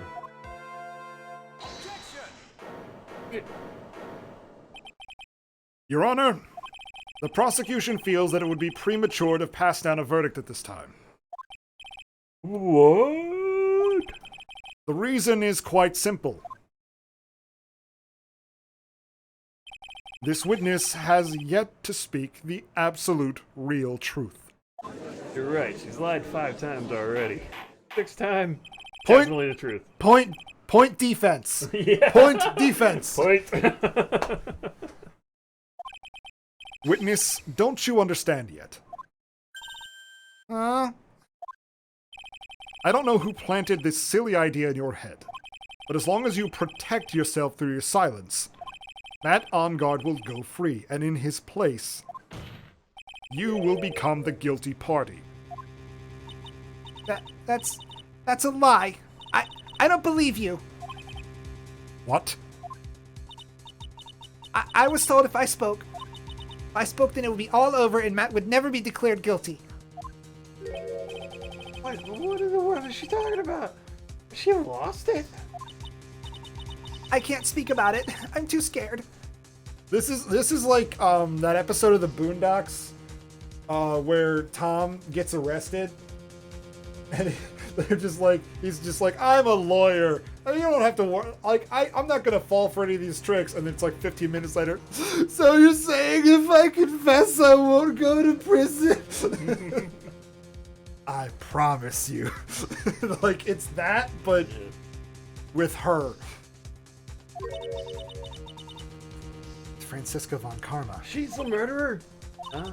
Don't you remember, Phoenix? Ms. Andrews lives by gripping tightly under the words of another. Because she doesn't have the strength to believe in herself. Good lord. Then right now, Miss Andrews is, Yesterday she was tossed a lifesaver by Ms. von Karma. Love those, they're so delicious. Don't say a word no matter what happens. If you do, Matt on guard will be acquitted. I like the Met ones. Ms. Andrews undyingly believes in those words right now and is clinging on to them. What should we do? This is the first time I've ever come across anything like this. But Miss Andrews has to be the killer, right? All we have to do now is get her not guilty. Is my only priority. Wasn't me, I'm begging you. Please believe me. I didn't kill Juan. Help, please. Someone help me. Ah. Mr. Wright. Yes, Your Honor. The court can't continue on like this. Therefore, I'd like to hear what you intend to do. What I intend to do? What am I supposed to do? What am I supposed to say? Wright, I suggest you think very carefully about this. Think about what this witness did and what she did not do. Well, she fucking lied a bunch of times. Yeah. And think about who is the real mastermind behind this crime. Who's the real mastermind? Isn't it obvious? There's no one else it could be except for the woman crying over there. Right? Come now, what will you do? What kind of man are you, Mr. Phoenix Wright?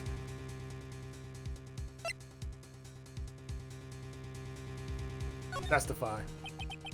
I have to win a complete acquittal today. There's no way around that. But I can't bring myself to do it like this. Not when she's making a face like that. She's too beautiful. Wow. Miss Andrews, I would like to know what you're really hiding. Mr. Wright, are you sure you know what you're doing? Never! Sure, Mr. Ungard would get an acquittal, but in his place, you would be found guilty. Is this how you really want this trial to end? Be quiet. How dare you? You're trying to trick me. That's enough. I commend you for trying, Mr. Edgeworth. However, it's clear that the defense's theory is the truth. So if she was ugly crying, he'd be okay getting her convicted. Got it. It feels that way, doesn't it? Yeah. I'm telling you, this trial, the writing of the game kind of falls apart a little bit for me. You're wrong.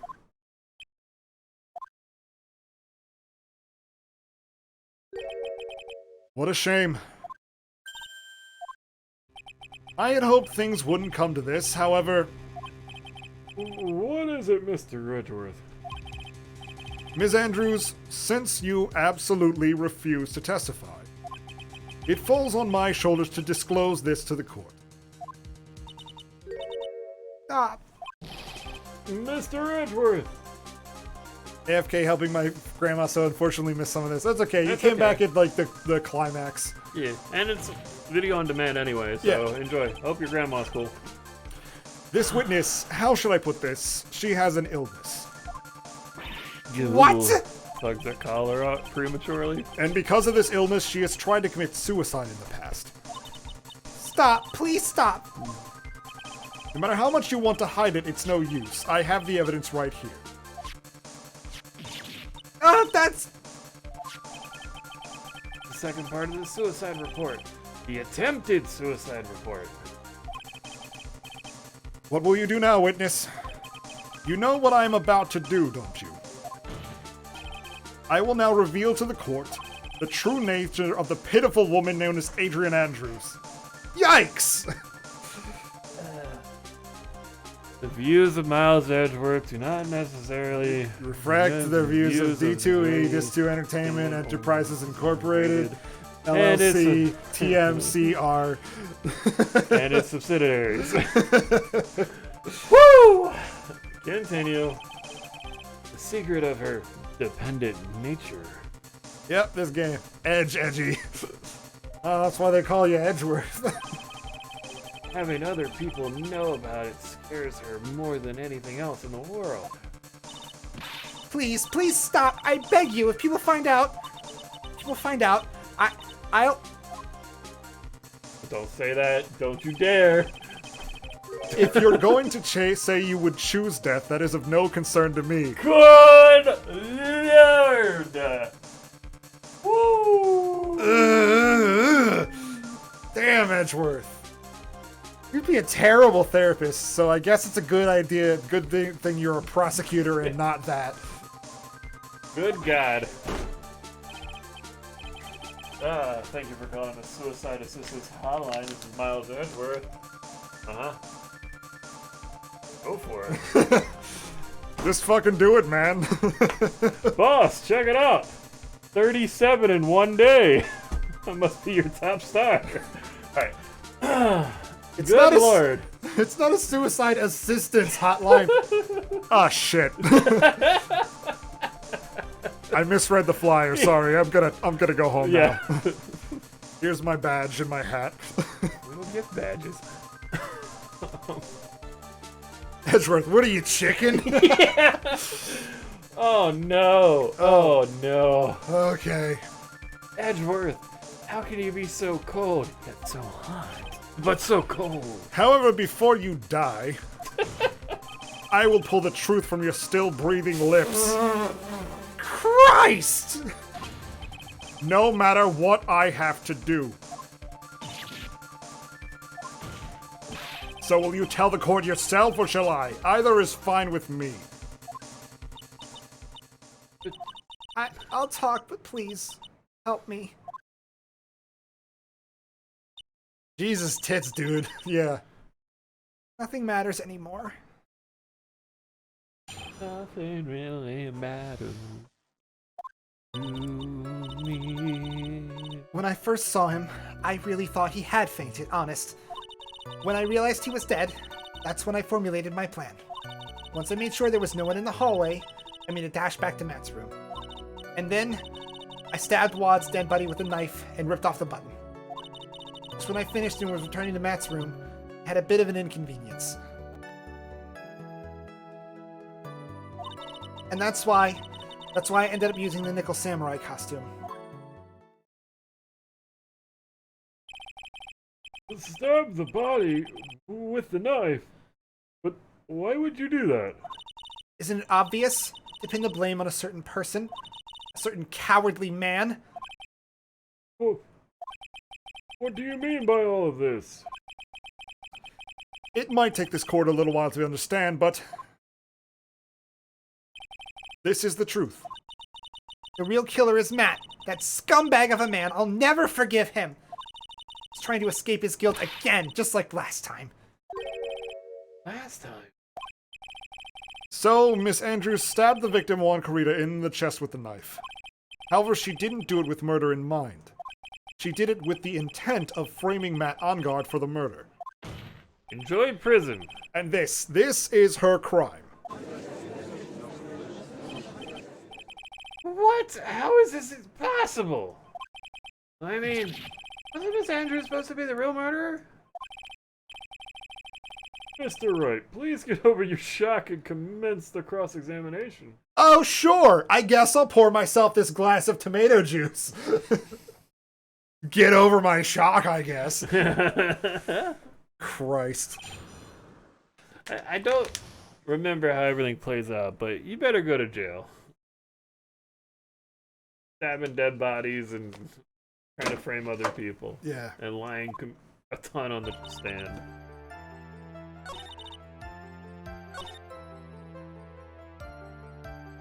Press this one.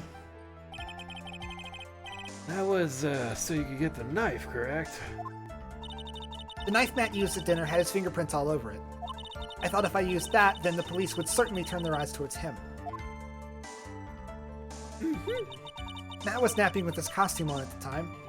I slipped in, took the knife, and returned to the scene of the crime.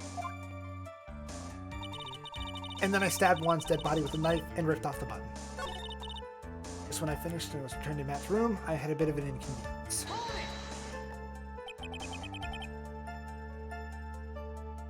Oh, yeah. Inconvenience. There was a woman with a camera at the ready, loitering in the hallway. I'm willing to bet my spikes it was Lotta. There was also a woman with a ray gun at the ready, pacing back and forth. That's Miss Oldbag for you. I had already been caught and made into a big scoop for a certain weekly tabloid once, so I couldn't very well go out looking like myself and get caught again. So I ended up using the Nickel Samurai. You were the one who prepared that costume, weren't you? Yes, I took it from Global Studios. I also put it into Juan's guitar case the day before the award ceremony. You did this in preparation for the press conference, correct? Yes, Juan wanted to wear that costume and hold a press conference in it. He was going to disclose Matt's big secret there. And what is this secret? There's a huge Fran Adrian ship base that based on the very few interactions they've had. I have no idea how the hell that worked. Well, I mean, they're attractive lady characters. Like, yeah, that's just how it works. Kind of it, yeah. But they do have very little interaction. Big secret time. That, I don't know. Anyway, I thought that if I were to leave Juan's room in the Nickel Samurai costume, then people would think that Matt was the real murderer. I was very careful not to leave any fingerprints when I opened the guitar case. I absolutely did not want anyone to know about the costume. I don't want to concede this testimony rings of the truth? I'm sorry, Phoenix. No, please don't apologize to me. We were both taken by surprise. Still, I'm sorry. Oh. Hate when she's sorry. Rude. Alright.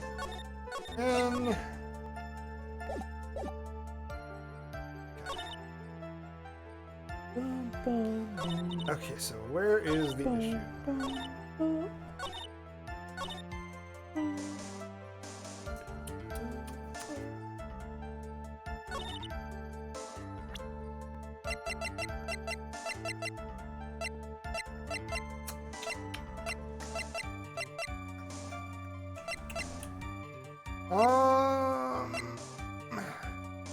Yeah, I'm trying to figure out.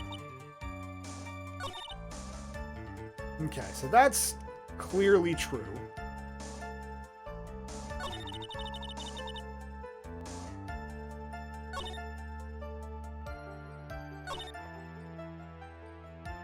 Thought he would feign it, which makes sense because he didn't have the knife at the time. Realized he was dead. That's when I formulated my plan. No one in the hallway. Dash back to mass room. Sense. Stabbed Juan's dead body with a knife and ripped off the button. Just when I was finished on returning to Matt's room, I had a bit of an inconvenience. That's why I ended up using the Nickel Samurai costume. Yeah. So they showed up afterward. Why did she think she needed to frame Matt exactly? Because, Matt did awful other things beforehand. Yeah, she just put two and two together like, oh, something bad happened before it was his fault. This person's dead, it had to be Matt. I think that's what they're trying to get you to believe right now. Yeah. I think it's the hallway thing. That sounds like it, right? It just sounds weird to me. I knew right away the murderer was Matt. I knew because Juan, he was going to expose Matt's weakest point to the world. So Matt did this to stop Juan and silence him for good. That's when I thought I should forge some evidence and pin this crime on Matt. So the forged pieces of evidence were the knife and the button. First thing that came to mind was to plant the knife. Never say that's when I thought I should forge some evidence. Yeah. It'll never work out for you. Make sure there was no one in the hallway. I made it dash back.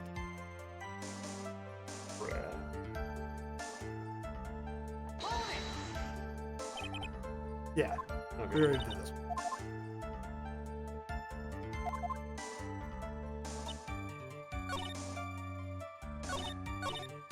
And the hallway picture is after that, right? Yeah, the hallway picture is The second time. this part. Yeah. So this is the hallway picture. We press this.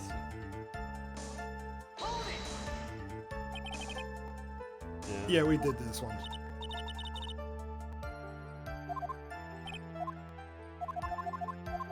So, secret, blah, blah, blah. Yeah, we have to present something. So let's just look at the court record real quick. We have our press conference ticket. On his camera. Look at this.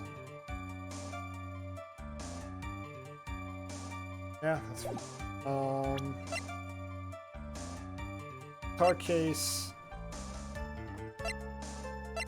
Wine glass. What's the glossy photo again?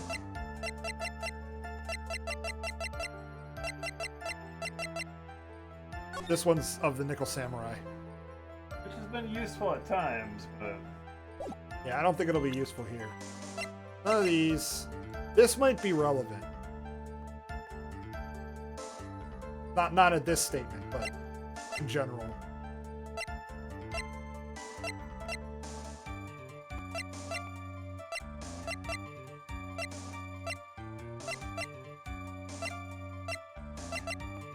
Oh, really stuck here.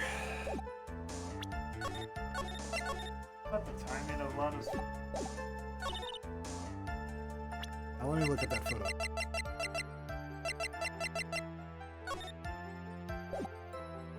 That makes sense. Yeah. I'm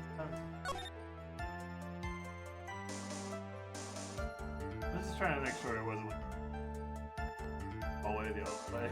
Yeah, Like it's the lobby's out way, not yeah. Or So we flip the rooms for some weird. yeah, this is her coming out of room with all the flowers. yeah. That would be that would be Juan Carita's room. Hey. Unguard had all the flowers. Agree? I get a big. Like. I don't know. Wait, can we check? Yeah, so let's look at the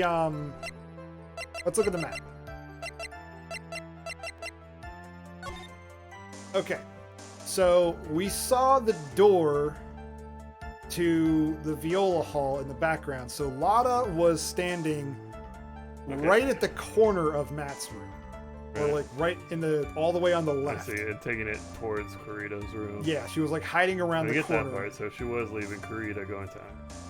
Yeah, because I think that's where the bathrooms were. She was hiding in there. So that makes sense. Okay. So that's the photo of her in the samurai costume coming right out of there. Okay. Because when we came in through the doors of the viola hall, and you saw all the flowers on the left, and then the one little ring of flowers on the right. That's what they're trying to portray. That's what they're portraying, yeah. So that adds up. It looked more elaborate in the more elaborate drawing, so yeah, it checks out.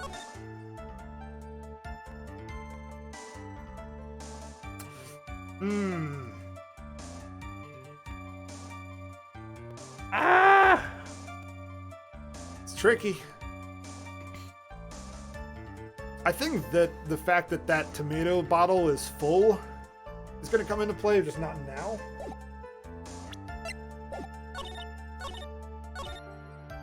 Press it.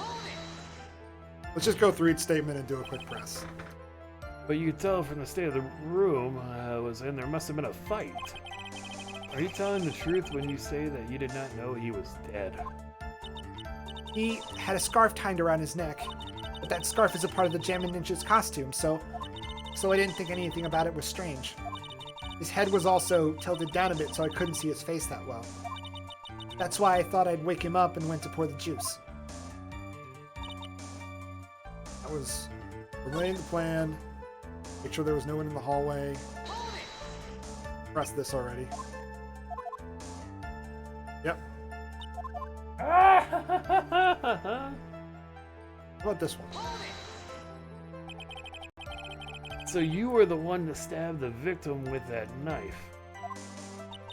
It gives me goosebumps to think about it now. What a horrible thing I did. Yeah, kind of thing that people go to But jail at the for. time, I couldn't control my own body. It moved on its own. Then, when I stabbed Juan's dead body, I suddenly realized something. If I used the button somehow, I could make Matt look even more suspect. So you thought to rip one of the buttons off and then plant it in Mr. Unguard's Hakama. Did we press all the statements already? This is the last press we had to do. Yeah, we didn't press the first one. Yes, that's what I'd planned to do. But things never go that smoothly, do they? Yeah, here we go. We just had to press I everything. think we've heard enough. So after that, you went back to Mr. Unguard's room and planted the button.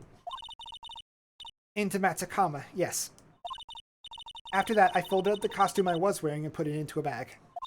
Then I snuck it out of the hotel and got rid of it. Well, my word. What does all this mean? Mr. Edgeworth, is it? The real criminal is Matt Ongard.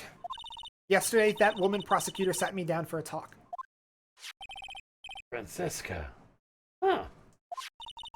She said that I should under no circumstance confess to what I had done.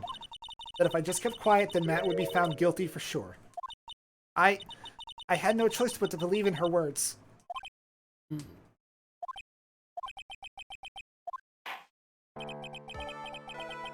What this witness has done is clearly unlawful. However, as long as her testimony stands, we can be certain she is not the real killer. How? I have no idea. Wait, Your Honor. The defense still... Right? Yes, hon? It's pointless. At this point in time, it is not possible to indict Ms. Andrews on anything. Except for all the crimes we just talked about in the passage of her testimony that was literally titled, My Crimes. Yeah.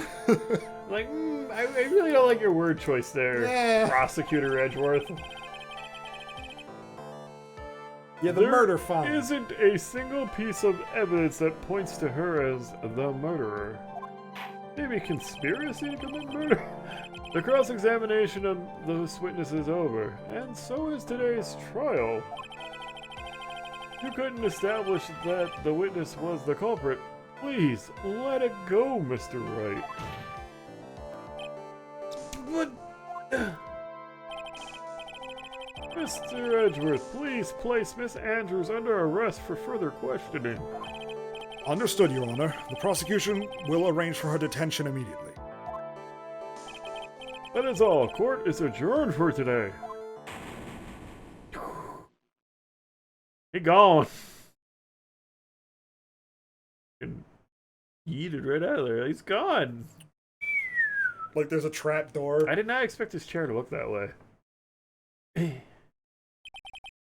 Today's trial, it's over. And I didn't win an acquittal. Ah. Witness, would you mind if I asked you something? Edgeworth. What is it?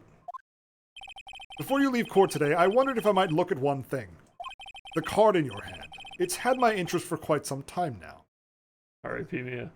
All right, Columbo, let's talk about the fucking card finally. There's just this one little thing. One more thing. What exactly is it? Oh, this? Mr. Wright also asked about this. Although I didn't remember at the time you asked me about it, Mr. Wright, I remember just now. I found this in the room on that day. The room? That day? Yes. I found this card when I discovered Juan's body. Here comes the uh-oh. It was lying there right next to him. You found that card next to the victim's body. If only you had 7 chances to testify that. I suppose I must have unconsciously slipped it into my pocket. But it's not as if this card has any relevance to Juan's murder, right? Yeah, I guess not, but it's still a strange card if you... Yeah. Psychiatrist diagnoses you with dumb. Dumb idiot But as far syndrome. as as a clue to this case, I don't see why.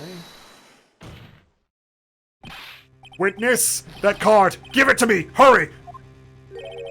Edgeworth.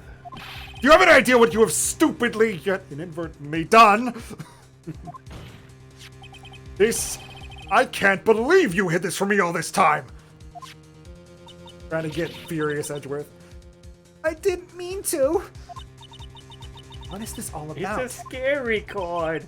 It's the card of Scary.